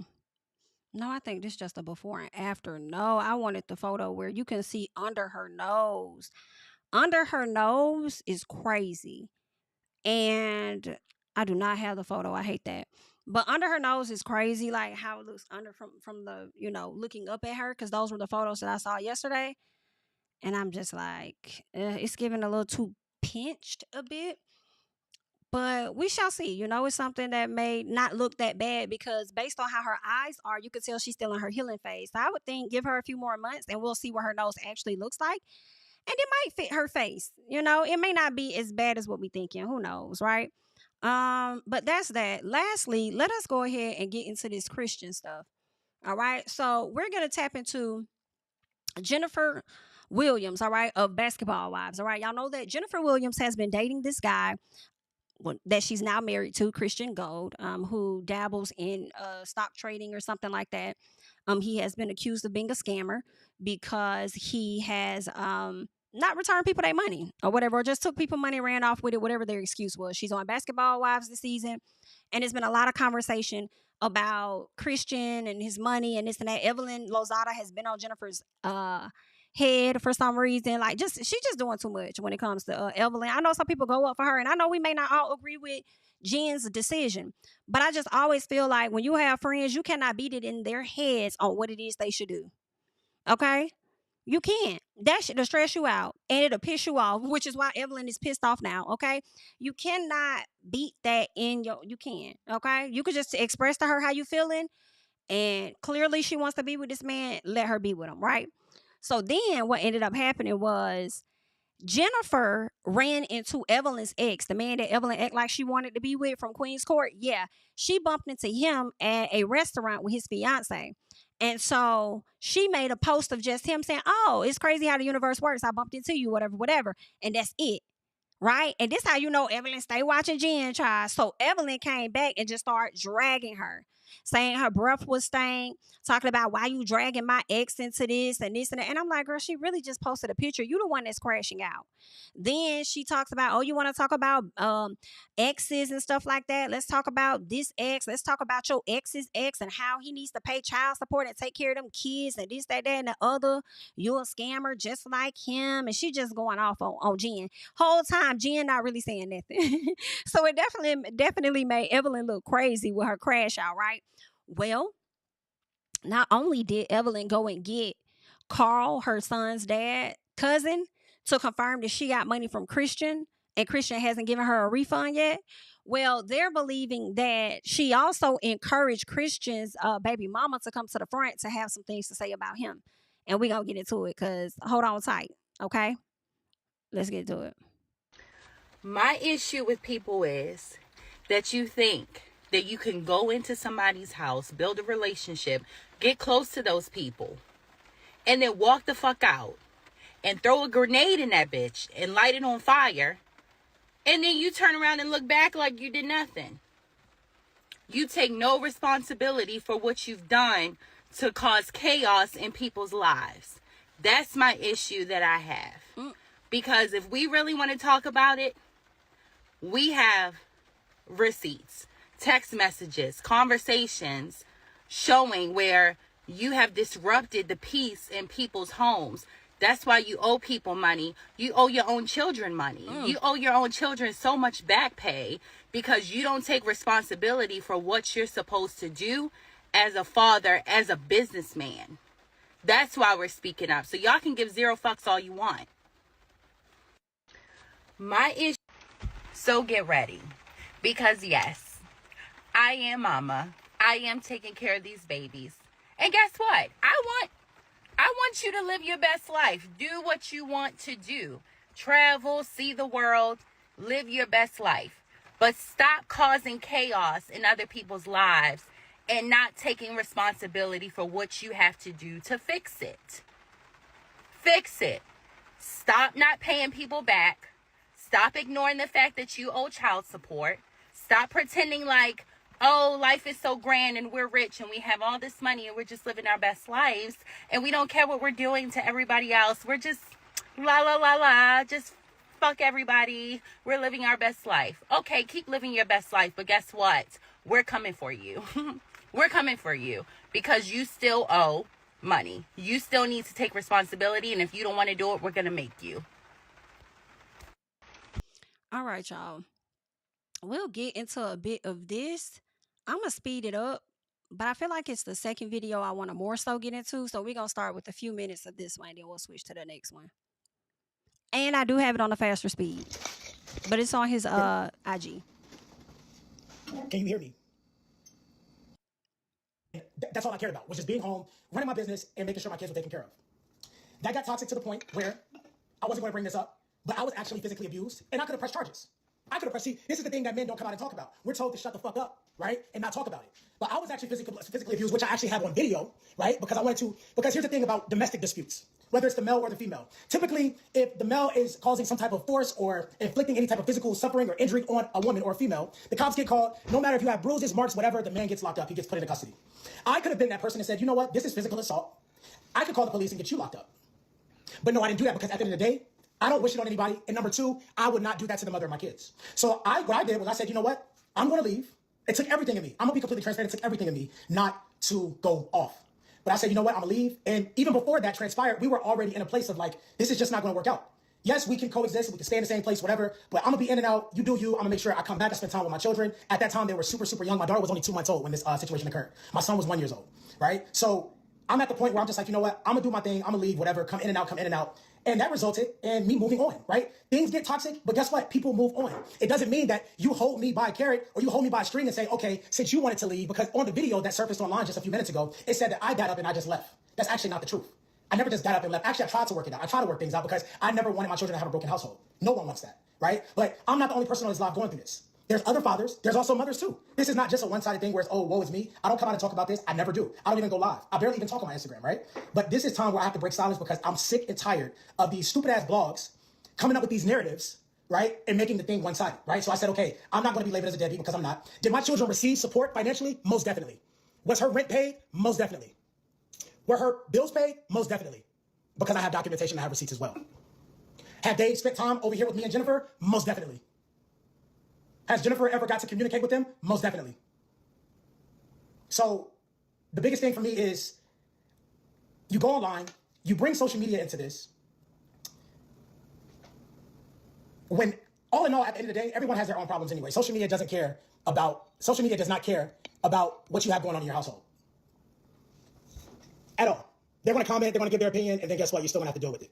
Has court been continued every 30 days? Yes, it has. I get a notice in the mail or via email from the Attorney General that's with Department of Human Services or whatever it is. I get an email every 30 to 60 days saying, hey, it's been extended. You know why it's being extended? Because I sent over my financial documents, which I'm supposed to do, because what they do with the child support cases, they develop something called a spreadsheet or a worksheet, right?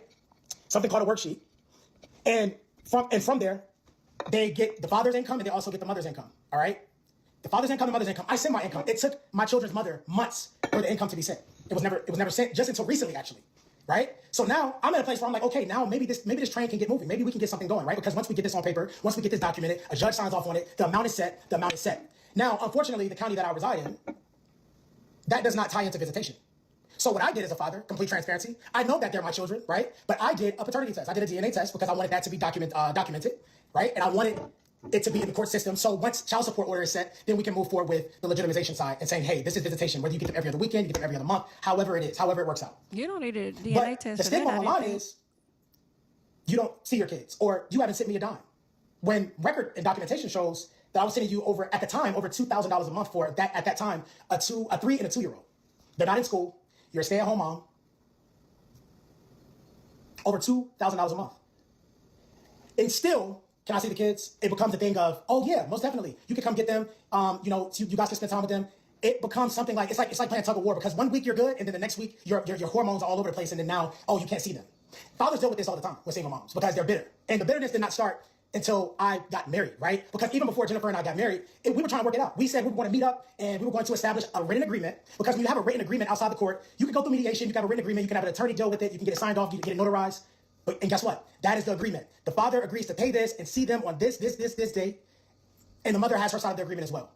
We went back and forth for months about this agreement. Okay, I landed back in town from a trip. Are we going to meet up face to face so we can come up with this agreement because I'm tired of this back and forth. We're not going to do this back and forth no more. Let's get something set in stone and let's stick to the agreement. For the betterment of the children. This is not about us anymore. This is about them. And it's sad because we can't co-parent for the health of them. Because at the end of the day, no matter how young a kid is, they see this. They feel this more than anything. And then they grow into yet another trauma. Somebody said you should have wrapped this up before getting married. Do you not understand how many times I try to wrap this up well before even proposing? Forget getting married. Well, and here's the thing, which I have to understand. We had an agreement, but was it written and notarized? No, it wasn't. And guess what? Even after she filed child support the first time, on my birthday last year, June 18th, let me share the photo. On my birthday. Photos don't lie. On my birthday, 6/18/20. Oh, wow. I got to skip past that, y'all. Because I was doing this live last night with Scotty and Give You the Real Tea. And on the video, when we watched it, we watched it from a different platform. They blurred out her details. So I was thinking he blurred it out. No, this is his actual live. He sat up there and pretty much, I don't know if she's still at that address, but you just put this lady ID out there and her details. Like, I don't like that. I don't like that. I don't know if she's still at that address, but I don't think that's protecting and providing, as they say. People wouldn't know that, though. Right? Okay. Let's go to May. So the stigma of Christian not paying his child, well, this is not even child support, though. This was not sent to the Department of Human Services or whatever you want, the Department of Child Support, whatever it is, the DCS, I don't know what it's called, right? This was sent basically as a father who gives a fuck. Right? Now, for all of you saying, oh, it's 2025, guess what? This ended when she decided to take it to court. Because my attorney at the time said, everything ceases until we get a child support order in place. Now, do I want to continue to provide financially for my children, aside from seeing them? Most definitely. But here's another thing. I don't have a phone number. I also don't have an address. We don't know where she lives. When we went to the court because she filed for abandonment, guess what? The judge said I have no jurisdiction over this because there's no child support order. I was also sent a cease and desist from her. So what do you do when you get a cease and desist from somebody? Do you continue to push and push and push and then risk getting another charge, maybe stalking or harassment? Because I have that screenshot too.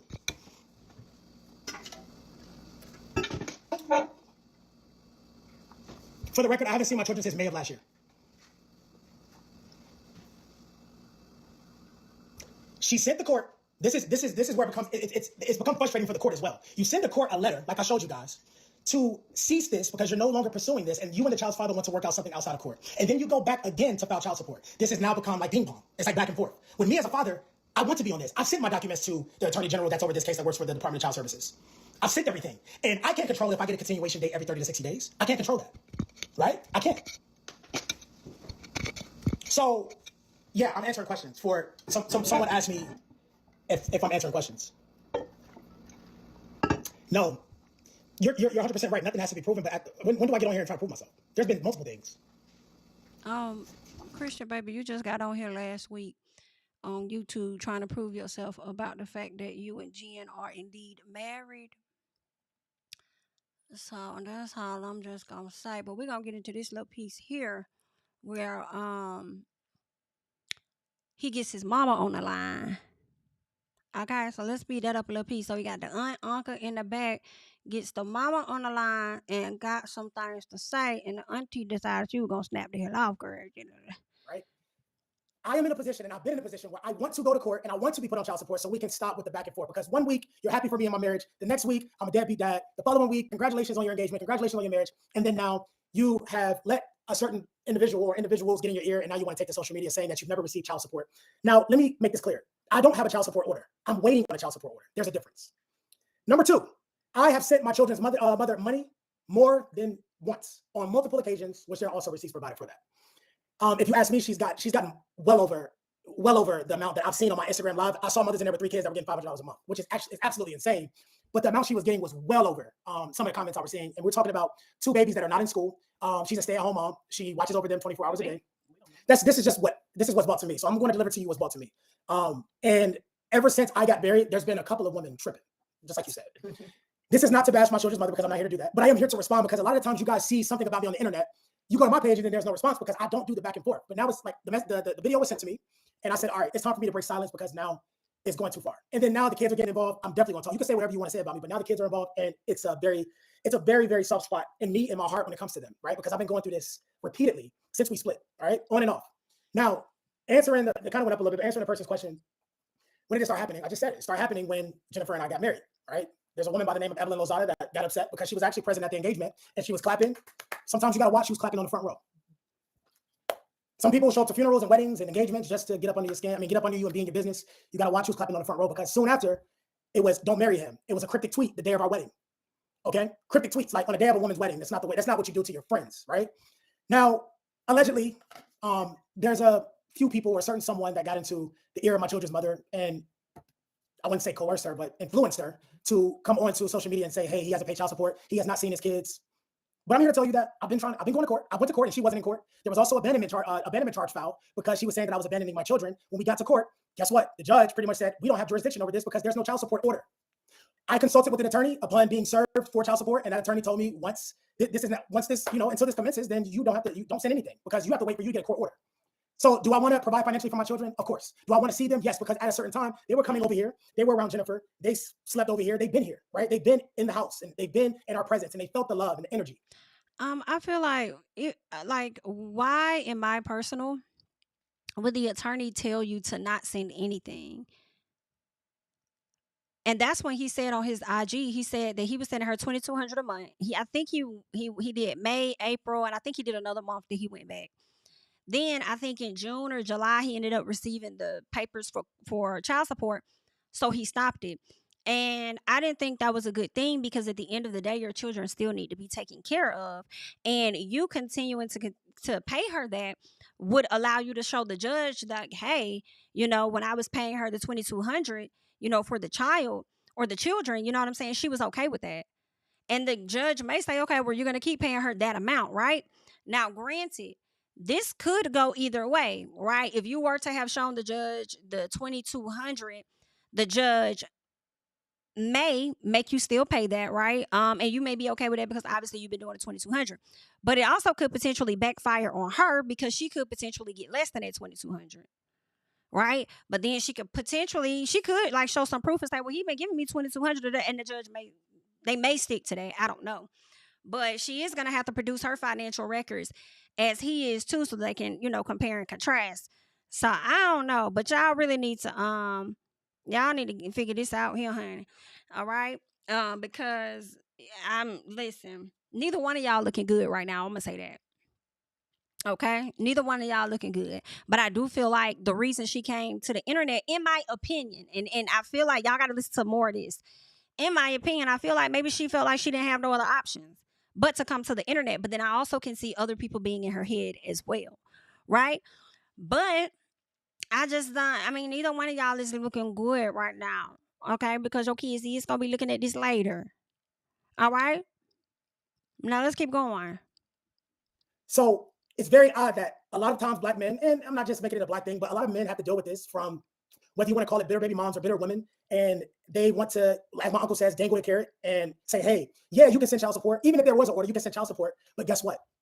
In the state of Georgia, to answer a lot of your questions, in the state of Georgia, a lot of you, if you're on child support, you're probably in different states. In the state of Georgia, there has to be legitimization from that. Even if my name is on the birth certificate, legitimization is first. Of course, I submitted a paternity test, even though I know that they're my children, but I had to take the correct steps and make sure all my ducks were in a row. So I took a paternity test. I waited months to get results from the paternity test because what you fail to realize is both parties have to submit DNA. I can't submit it, then she doesn't submit it, and then also have the kids do it. Also, both sides have to submit financials for them to build something called a child support worksheet. We went months, right? And my uncle was there. We submitted documents. She asked for P&Ls due to the nature of my business. I submitted everything. Months go by, nothing submitted from the custodial parent. So it puts me in a position of I can't go to the court and put a gun to the clerk's head and say, hey, put me on the calendar. That's just how it works in the state of Georgia. And in the state of Georgia, it's actually, auntie, is it pro-mother? Or am I saying it right? It's a pro-child. Pro-child. So if you guys saw the order that was posted online by Neighborhood Talk, Shade Room, whatever, you guys see that it was my two children's name versus me, right? So thanks for correcting me, y'all. Right. So another thing is I have a lot of comments saying, well, that shouldn't stop you from wanting to provide support for your children. You can't provide support. Number one, I don't have a phone number. I've been completely blocked. I've reached out countless amounts of times. Receipts can be provided. Number two, not only did I reach out, but grandparents have reached out. Grandparents have purchased Christmas gifts. She's saying, no, we don't want it. And number three, we don't know where you live. We don't know if you are in another state because when we went to abandonment hearing, you were in another state. And that was another reason why the magistrate judge said, we can't have jurisdiction over this if you're in another state. Also, a cease and desist was sent to me. So I'm reaching out saying, hey, let's sit down, let's meet, let's draw an agreement because you sent this this letter to the court saying that you want to dismiss this and you want to just hash it out with the father of your children. I was completely fine with whatever. I reach back out. I get back in town from, I don't know if I was either out of town for filming or vacation. I can't remember that far back. But I get back in town and I'm saying, hey, let's meet up, let's talk, let's get this solidified, let's get this attorney involved to sign off on it, whatever, let's get it notarized. And then hormones start kicking in again. Like I said, ping pong back and forth. And here we are. But see, Christian, you also just said that the attorney told you to stop sending money too. So which one is it? Is it that the attorney told you to stop sending money, or is it that you don't have a contact for her? I'm willing to possibly believe that you had a contact for her at first, because obviously you were sending money to that location or wherever you were sending it to. The attorney told you to stop, and are you saying in the midst of that she blocked you? So even if you want to help your kids, you can't because of the fact that you don't have access to her at all? But then at the end of the day, with the access matter, if you just said that the attorney told you to shut it down and not give her nothing until y'all progress forward in the case. So okay. Right. I don't know if he's telling the truth or not. I just think that he gotta do a better way of explaining his story. Because for me, I don't know how you guys act with cease and desist, because I've sent them out before expecting that person to abide by the cease and desist. My wife has sent those out before, which you guys probably know about.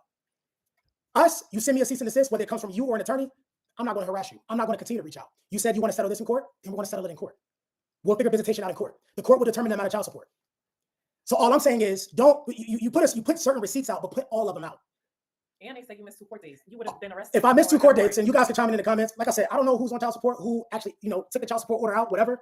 But it was said on social media that, number one, that I wasn't paying child support. I'm not on child support currently. What I was sending was because I wanted to provide financially for them, even though I wasn't seeing them as much as I wanted to see them at the time. It's not in order, because there is no order. Also, aside from that, if it puts me in a weird position, because I'm just like, okay. And my uncle will tell you, I've stressed out about this. I've cried about this. I'm like, yo, when will this end? But I have to understand, I can only control what I can control.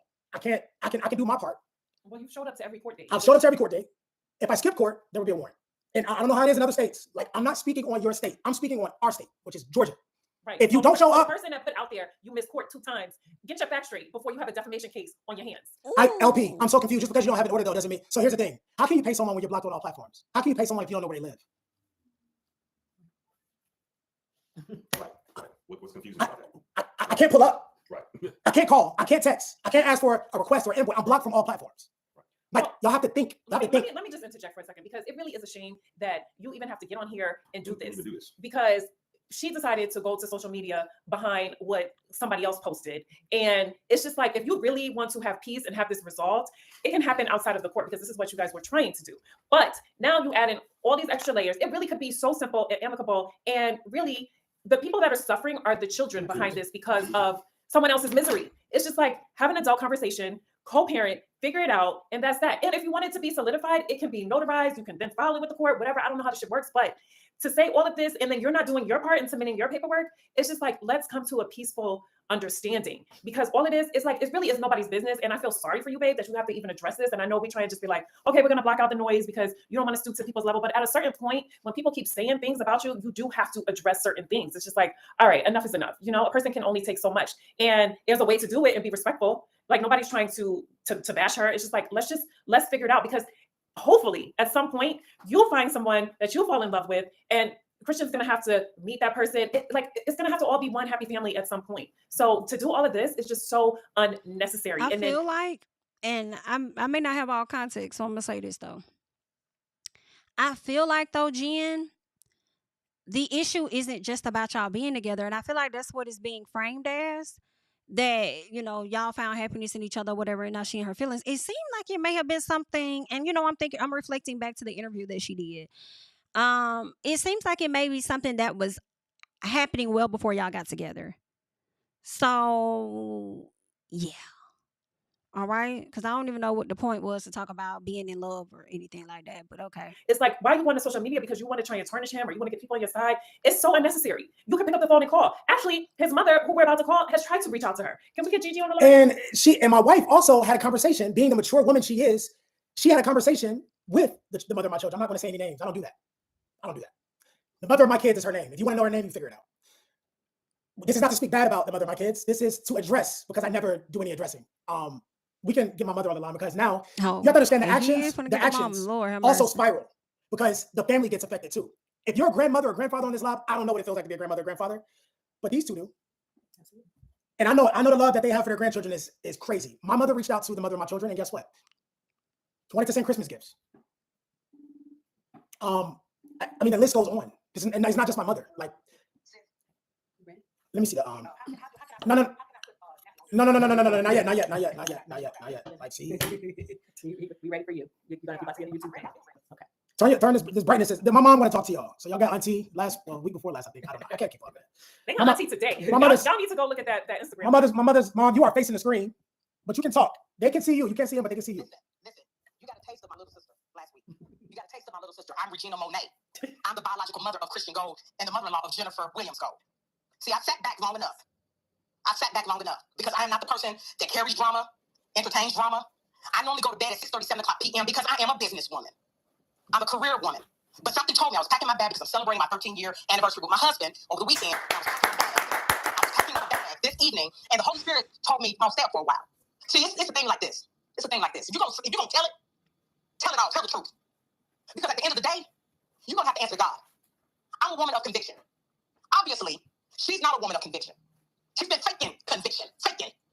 But if she don't get it right, if she don't right her wrongs, God is gonna turn her over to the devil. I'm not entertaining nobody's games. Like I said, you got my little sister last week, and she's a monkey. Okay, she's a monkey. I can be the devil. So guess what? It's on and popping. I raised my sons to be upright, standing young men. To tell the truth, do what's right, and if you are wrong about something, right your wrongs. I don't take their side. I'm always on the side of right. So guess what? You know who you say you are. You know who you are. I'm not gonna call you by your name. I'm gonna call you it. You need to get it together. I sent her a text message a couple months ago, right after the Christmas holidays, went to Christmas shopping for the babies, and asked her, I said, I don't have your address. I would love to drop off the children's gifts. She replied, no, thank you. So if you're gonna sit here and get out on social media and try to play victim, guess what? Tell the truth. I knew y'all wasn't gonna make it in the first place. Because if you remember, you reached out to me on social media and asked for my permission to pursue my son. So if you want to speak truth, speak truth. Now I told you, my little sister's a monkey. I'm worse than that.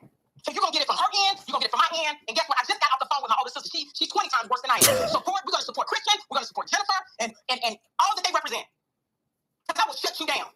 And if you don't get it together, you're gonna fall on your freaking face. You got your family and everybody else feeling sorry for you because you cannot be a woman of great character. You're the opposite of a woman of great character. Hold on real quick, Mom. Hold on real quick. I'm gonna leave you turn this way. I'm just addressing this because I keep seeing this comment. About it being on social media. These children are gonna grow up and learn about all this stuff. Shaking my head, please. So hold on, Mom. Hold on. And I don't mean to cut you off, but I have to answer this because I keep seeing comments about it. So when the woman goes on social media to bash the father, y'all expect us to just shut up? Y'all expect us to just kneel down and just be quiet? Yes, the kids do grow old, and the reason why I grew up. My mom did put my father on child support, and I'll let her speak on that in a second. But of course, my household was single parent. Yeah, my mother took care of me and my older brother. But my mom and my father never beefed. It was a great co-parenting relationship. Aside from her not even putting him on child support. Is child support cool? Yes. I'm sitting here saying that I'm waiting on the order to go through. If social media is saying that I did not pay child support, which is a false statement, be careful and tread lightly about defamatory statements. And I'm be careful. This is a warning. Because that is not the truth. If I was sending nearly $3,000 a month, which I provided for receipts for on my live, why the hell wouldn't I do that on child support? And I was just doing that willingly, without a child support order. And in Georgia, if you're 90 days behind in child support, your license are suspended. And if you're 120 days, you go to jail. So if he was not paying child support, he would not have a driver's license and he would be incarcerated in the state of Georgia. It was 2,200. You can't round up 800. So it shows that you were on the live. But what I didn't show and what I can show is the Cash App transactions, the Apple Pay transactions. Oh, texting me randomly saying, hey, I'm not going to say the name of my kids, but X and X, they need more diapers. I just want to touch on real quick the mama situation with his parents not having, child support, but the dad being active or whatever. Y'all just don't have that type of relationship. For whatever reason, I believe y'all have some DV things going on. Y'all just have a sour, y'all just got a sour relationship, okay? And I mean, hopefully y'all could figure it out.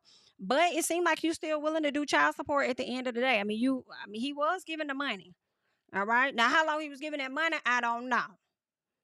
Okay. But you showed us a little piece or something. Another thing I can provide is me having a FaceTime call while me and Jennifer were traveling, and I had to step to the side to do a FaceTime with the potential nanny, in-home nanny that I agreed that I would pay for. See, you see a little inkling on the internet and then you just glow with it. And that's our problem in the Black community. You see a little inkling, you just, that's the truth.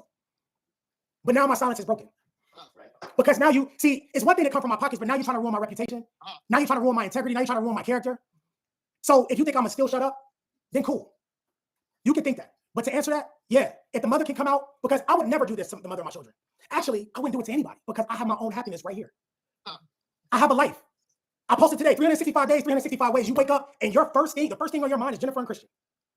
When we were engaged, when we were boyfriend and girlfriend, yeah, the comments were negative, but they said, oh, they won't make it 6 months. But when we got married, now y'all trying to attack a marriage. Jennifer already said in front of hundreds and thousands and millions of people that the only two people that can break this up is us. So your comments, they really don't matter. The only reason I'm addressing this is because I have an attachment to these children, and these children don't deserve for their father to be bashed. Because one thing I would never do is bash their mother on social media. You cannot count how many times I bashed my children's mother. I want her to find happiness. I want her to find peace. And I want her to think for herself instead of the blind leading the blind. Mom, you can pick up. Well, listen, you were 6 months old and Dee was 3 years old when your father and I. Thank you so much, Shan, for the super chat. Hey, big, thank you, Jamie, for the live. Of course, you're welcome. Thank you guys for being here. Make sure you're liking up the video as well. Thanks for the super chat. Parted ways, okay? And your father agreed to he said that you could file child support so that way I have documentation. But your dad and I came up with an amount that he was comfortable with, and we kept it that way. I'm not going to name this person in the family, but they said that all he's paying you is stay out of our business. Because we are doing this together.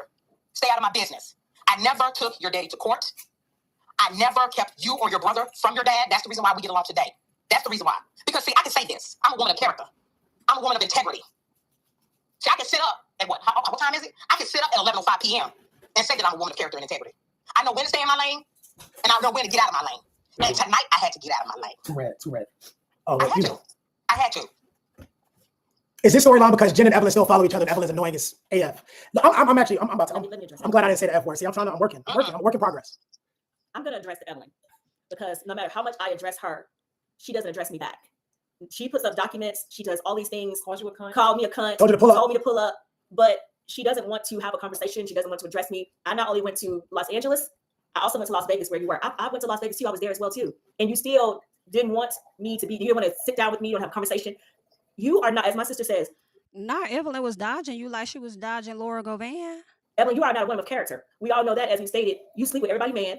You and your daughter got ran a train on by the game. So I don't understand what your issue is. I mean, what your issue is with Jennifer being happy? See what she did when you could say she was dating bad men. You want to bring that up? You was all for that. You was happy about that. As soon as she got a man who loves her, treats her like a queen, and everything else, you got a problem. And I'm gonna say something else. I'm gonna address this. I'm so sick of the fucking "are you gay" comments. I'm so sick of that shit. We have gay friends. I have gay nephews. It doesn't matter. But all you men who keep talking about something, women talking about is he gay? He probably dick down your mama. Okay, so stop sitting here talking about is he gay? He ain't never been fucking gay. He been a man all his fucking life since he came in here. Y'all, it's no disrespect, but all I heard was Usher is gay. I will never let Kiki mama live that down. And I'm not saying the men who are gay are not men, but he didn't like pussy all his fucking life. I know that. He had plenty of fucking girlfriends. I'm so sick of the fucking narrative because he dressed good, because he don't be calling motherfucking bitches and all this kind of shit that y'all want to say he's gay. Let me ask y'all something. That's a good point. And I like if you really look at my comments, if I respond to you, I respond to you in positivity. Somebody just put a gay rainbow and I reply to gay rainbow back. Are you gay? I don't know. Maybe I am. Like, all of it is sarcasm because I'm not going to go back and forth with a coward. I can dress the way I dress. I'm supposed to take care of my skin. I'm supposed to take care of myself. Absolutely. I look the way I look because God made me look this way. I don't need a fucking filter. You know what I'm saying? And I'm pretty sure, I know my mom is on here, but I'm pretty sure the way she get taken care of romantically, she know the deal.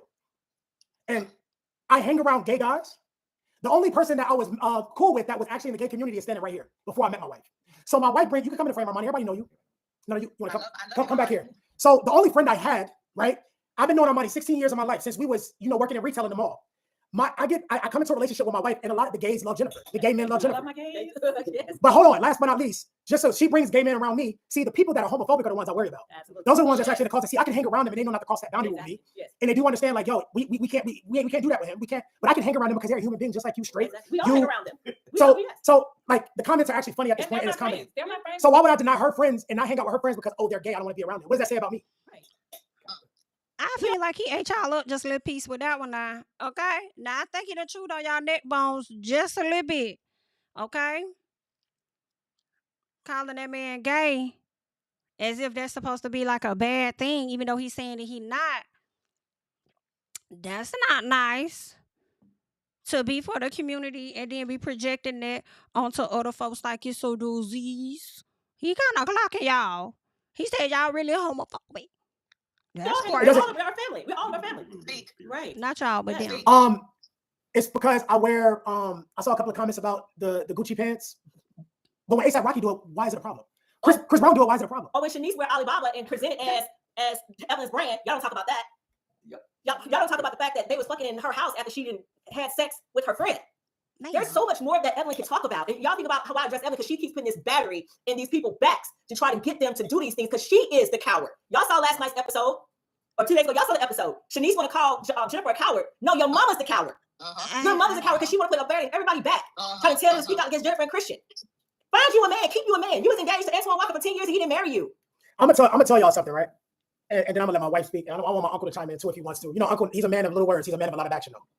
Yes. So you know. Yes. And you don't. The one in the pink jacket right here, the Givenchy jacket. You don't want to mess with that one either. But one thing I'm gonna say is, I do get pissed off, and I stay quiet. I came out for the first time today, but I do get upset when I become the fall person because Evelyn loving this. You know why? Because Evelyn gonna be like, ooh, they had to go and get the whole family to come for me. Why won't you respond to this woman right here? Right. You told her to pull up, but you want to call it suits. And yeah, you don't want her film and be confronted by my aunt, but you sent the invitation. You threatened my wife and told her she can't walk the streets of LA. The only time she walks the streets of LA is when she's jogging. That part. She's doing exercise. It's probably something that you need to do. Because like start somebody's head with them arms of yours. You don't want to go back and you don't want to do that because y'all poke the bear and y'all keep poking me. Guess what? All y'all see is a shade room. All y'all see is a neighborhood talk. All y'all see is spiritual word. You come CG's page and you don't see nothing. You see me putting up positivity, inspiration. That's what I do because that's what social media is built for.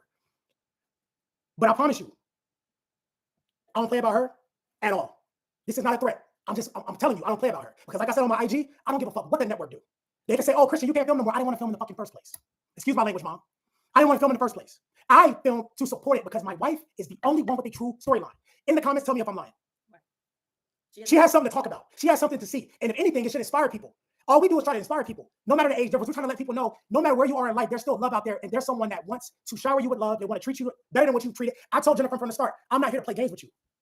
I'm not here to kick it with you. I'm locked in. When I knew I was locked in, I was locked in. I rest my case. And Jennifer got all of us behind her. All of us ride behind her. That's right. She got all of us. Well, I think that's part of the issue. So people are not used to me having support, right? I was literally finna say that. And let me tell y'all something. Y'all gonna be mad at me. And I'm okay with that. Although I am cringing slightly, right? I do like that Jen does have support because for me, I have watched this show and I've seen a lot of Jen being attacked. Now, Jen may get fly at the mouth or whatever the case is, but all of the ladies do, right? But they also saw Jen as the weaker one she's too sedity or too high up. Like, she's not going to really fight with y'all for real, like throw hands and stuff. She really should have never befriended Evelyn the way that she took them shoes off and ran and jumped on that table to do a damn Naruto or whoever move, okay, airbender or something, bitch, okay.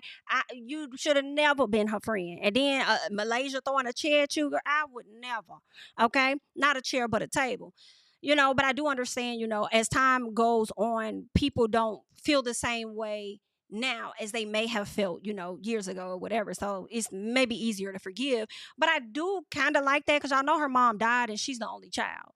So I'm like, okay, I'm here for the support. I am here for the support. Just a little piece, though. Just a little piece. You know what I'm saying? Like, I have support. And they ready. You say pull up, they gonna pull up. So be careful what you ask for because you're writing a check that your ass can't cash. Because when people pull up, then you want to go call the suit. So you don't want to don't say these things. And pulling up is not like somebody's coming to fight you. But if you tell somebody to pull up, you need to be ready for whatever it is that you suggested. Hey, somebody asked what the suits are. They don't know what the suits mean. You want to know what the suits are? Oh, the suits are when people call it executives or they call it the network. Yeah, I feel threatened by this person. Or I don't want to film with this person because that's what Laura told me happened to her. The reason why Laura is not back on the show because after Laura did the interview with Carlos King. And she basically put it out there that she ran into Evelyn at the Whole Foods and Evelyn was dodging and going in between aisles because Laura was ready for her ass. So she allegedly I think that's what she did with OG too, right? I think that was a little bit, all she had to do was tell Shani, I don't want to work with her with OG and OG's out of there. Suits and told the suits that she felt threatened by Laura and all of this shit. That's Laura's story to tell, but Laura told it to me and Laura gives zero fuck. Catch how Christian hasn't really cut Jen off. He must watch my last video and I was like, can you let her talk? So I'm sure she doesn't mind me telling the story. And just to segue from that, I did not see the episode on Monday because we were in DC and a lot of people got mad from Preakness. I think people Yeah, we went to Tell me what's Baltimore up. this weekend. We went to Preakness. It was the 150th Preakness, and Tell them who we're invited by. Let's give a shout out. Top attorney. yes, we were invited by my best friend Joy. So Preakness hosted us, and it was sponsored by Aston Martin. Smoothly Cold. Yes, They had an actual garden. We had a blast. anyway, We had a great time. we had such a great time, and we ended up staying in DC for a couple days, and we just didn't watch the show. It's not actually a top priority for us. We're not like running to the TV at 8:00 on Monday. We were actually enjoying ourselves, and we got back last night. And all this bullshit has ensued, so we still haven't had a chance to watch the show. Auntie and Uncle have watched the show. I didn't hear the coward comment. I actually really don't care. Like, you can call me whatever you want to call me. Like, I'm not gonna roll around in mud with pigs. She wants my aunt to pull up because my aunt she called my aunt a cunt. Right. And The guy in the back tee is Christian's friend. I forgot his name, and Jennifer's friend. That is how they met, I believe. They met by way of him. And we want to engage with y'all. She called my aunt a cunt on social media. Give them the context. I'm going to let my aunt give it. I want to let auntie give it. Well, Armani was in it too. So Armani started it, and then we'll segue here. But he didn't start it because actually she started. Actually, Ellen started. She's been put, message, yes. And before we go into that, real quick, Just talk. Say we talk about. tag it. Tag her. Just tag it. Tag her. Just That's all like I said. yeah, like somebody came in comments earlier from my live on Instagram. It was like, oh, I'm about to tell her what you said. I said tag her. Tag her. Tell her. Tag her. We're here. please. Tag She's not blocked for a reason. I want you to see this light. She probably watching. Tag her. I'll tag so Amy. invested. I'll tag Amy. Carl's ex. Let's get this all getting here together. And then we talk about how Amy had a 5-month-old daughter while you were 6 months pregnant, while you was fucking her man while they was together. Tag Amy. Let's tag Amy. Let's tag Erica Banks. Let's tag goddamn Megan Stan. We can tag everybody. Just let's talk about what you're doing. Matter of fact, tag the game. Because he can talk about all y'all who he done ran through. Or talk about the lawsuit against him. He owes $7 million to Priscilla Rainey for sexual assault. Hold on, did y'all read that court case? He fumbled her. He sexually assaulted her in front of thousands of people. That is on court document. But y'all don't want to talk about that though. She don't want to bring that up. Talk about that. The man, your grandchild's father is a perp. And you making memes, making fun of domestic violence? Yes. And you have a 501c3 nonprofit organization that supports domestic violence? You're a joke. Yes. You're a joke. Like, that is very disgusting behavior to make fun of that. Yes. When someone went upside your head. That's disgusting. Right, yes. And these ain't the only soldiers I got robbed behind. Yeah, she said Megan because of him being over 1501 when Megan was over there, and Carl being the baby daddy to Evelyn, and how Carl was handling Megan and her contract and stuff. So I think they're trying to highlight the fact that, you know, you act like you all for the women and stuff, or whatever the case is. But BIT, let's talk about your baby daddy and how he did Megan. That's why she said Megan. Behind me either. Troll. Megan. It's up in the comments. I got soldiers. I just stay quiet. Hey, I know goons. Like I don't. I know goons. I'm not worried about the game. I'm talking about here on the screen. We you do don't know not what need no 60s more. I can have wrote into the chat either. Don't let this motherfucking face fool you. And my mom will tell you specifically. I don't even mean to speak this low. My mom knows personally because she was the one coming to see me in prison. She know personally. Inmates coming up to my mom like, yo, we got respect. It ain't no respect for this dude. Stop. Don't play with me. Don't, because I can really take it there now. I can really take it.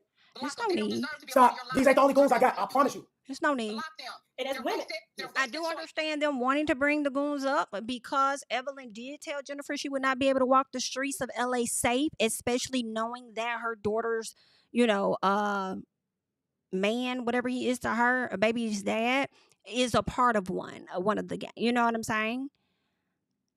No. This is no. It's just dollar signs. I ain't gonna block them. This is only comments from subscribers. but as a woman, So y'all keep dumping money into our pocket. as women, we address the women. So as women, we're here addressing these women because they're women. If they were men, then of course the men would address the men. But as a woman, my nephew ain't got to sit here and go back and forth with a non-factor ass bitch because she's not irrelevant. She needs a storyline so damn bad that all you do is bring up stuff all the time about everybody else's instead of your own. Then you say you and Tiffany is not friends no more. Huh? I wonder why. Well, she's friends with no one. Yeah, you don't have no friends. You have to ally. know how to be a friend to have Yes. friends. But all you want to do is sit back and put batteries in everybody's back. Bitch, you probably got a goddamn stock and energizer. From buying so many batteries to put people back. That's all you do. And for all y'all saying that my wife started the thing with please, well you please said you said my wife didn't, first of all, she didn't start nothing. Even when we're filming, and she got to film with Evelyn. Okay. She listen, I'm getting there, babe. Y'all saying like, oh well, why you gotta bring you know Shanice into this? Well, Shanice is a grown woman dealing with grown men. I understand that's your baby. But y'all continue to say, oh, he's a convicted felon. I fucking know that. I'm the one that told the world I was a convicted felon. I know that basketball wives do it. You know how many stages I stood on and talked in front of thousands of people that I'm a convicted felon, so they can have something to relate to, whether they went through that path or not. So yes, my wife's going to respond and say, yeah, your daughter's baby father's a felon. If like comparison is a fact. And a known gang member. But then when my wife brings up your daughter, you're saying, oh, don't talk about my daughter. Yo, you have you a bird brain. See, you didn't want to confront me on the show because you already know. And the thing is, I can eat you with my words and do it respectfully. Ask your other castmate about that. That's how it's supposed to go. Absolutely. I don't have to get aggressive with you. And this is how I talk. This is how I talk even when I'm excited. And talking about someone and making a comparison is two completely different things. I don't know if, like, clearly you never walked through a school door to know the difference, but that's the difference. A comparison and talking about someone, look it up. It's not the same thing. School door. And facts are the facts. And she threatened you. She did. She threatened you. Did you see what Evelyn's daughter said about CG? It ain't much you can say about me. Because guess what? We don't care. Hey, I marry good stock. Men only want good stock. I'm speaking of, here's the thing. You women in these comments can't correct me. I'm telling you what a man wants. We want good stock. That might be my Not low cue, stock. honey. And my husband is asleep. That's my cue, love. That is my cue. Okay. Y'all done heard Christian go over here and get his wrestling team WWE or WCG. I don't know, but the people done got their teams together and they are ready to wrestle it out with Miss Lozada. Okay? So that's what's going on. Not are you good stock? That's crazy.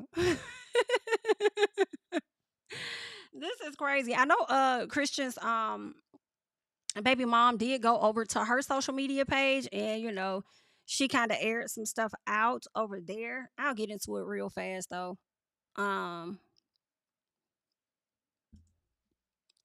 Well, she posted like some messages and stuff. All right, let's see.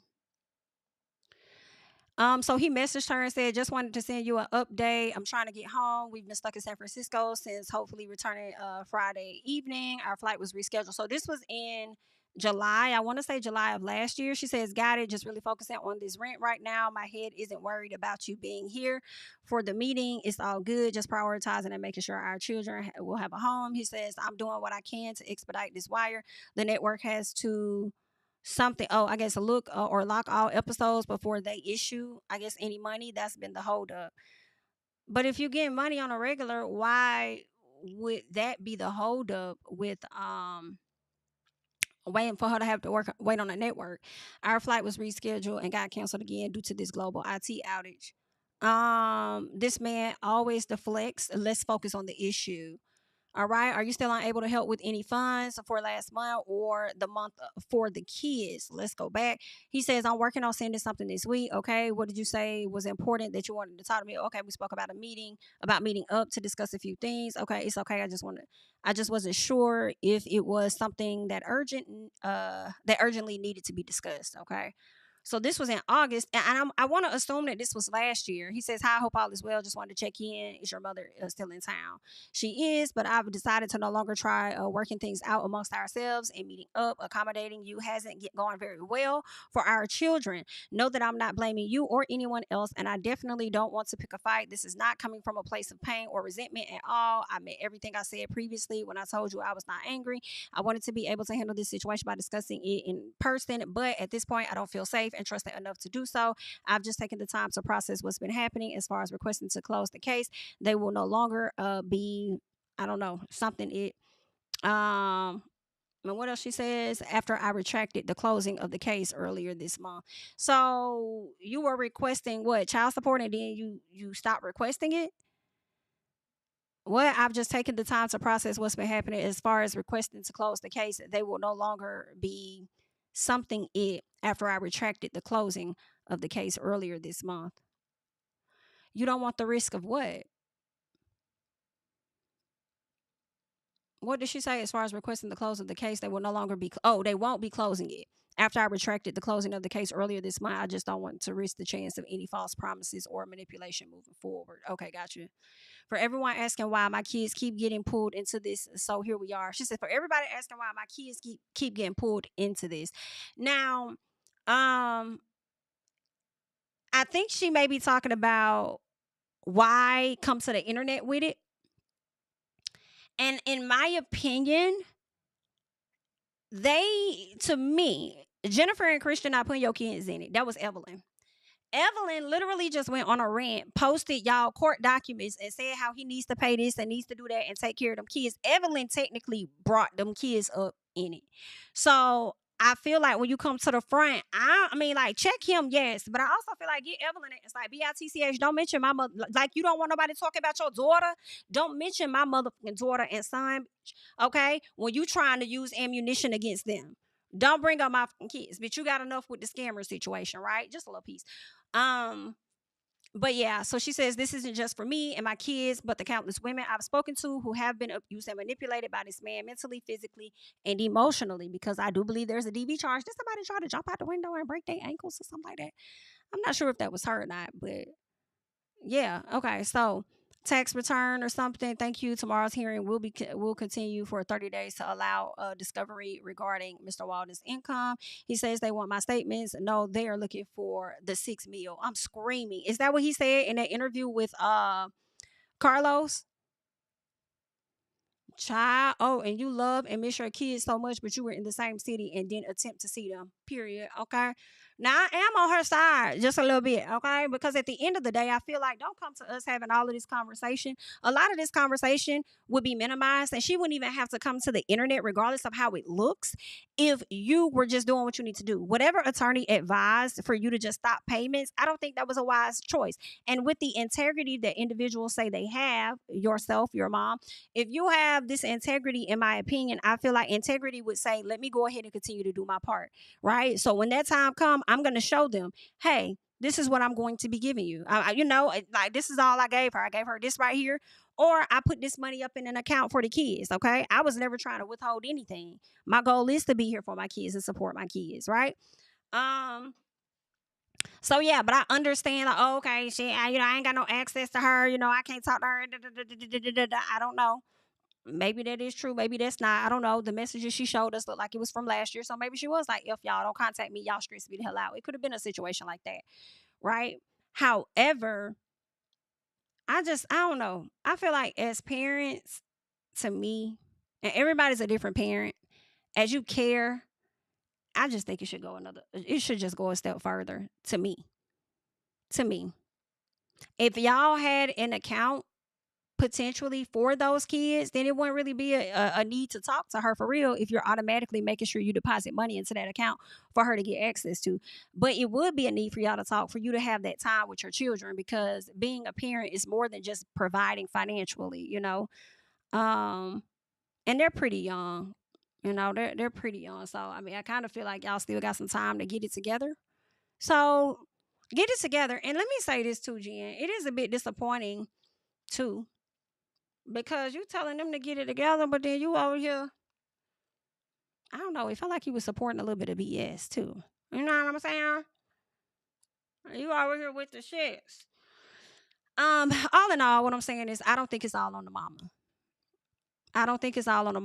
Okay? It's a 50-50 situation, and both of y'all got some fault, and y'all need to do better, especially better with communicating. Okay? So if it's going to go through the courts, let it go through the courts. I don't see anything wrong with that. If she feels like whenever she reaches out, it's always an excuse, or you got to wait till this time, you got to wait till that time. No, I'm just going to wait till the date that the child support going to put it into my account. Okay, but either way, we wish you guys luck. So good luck. All right, to everybody. All right, to you guys and the children and everything. Leave your thoughts and comments down below.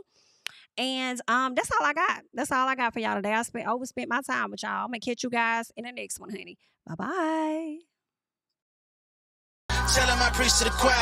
Stand with my feet to the fire. Give all the glory to God. Stand in the midst of these haters. I'm silent. Nobody can stop me. Just gotta check in my notification. Them numbers hit like it's a praxis. Cashed out at the ATM. And the ATL, they done made a gym. I've been kicking doors like the ATL. Got them trying to clone me like ages.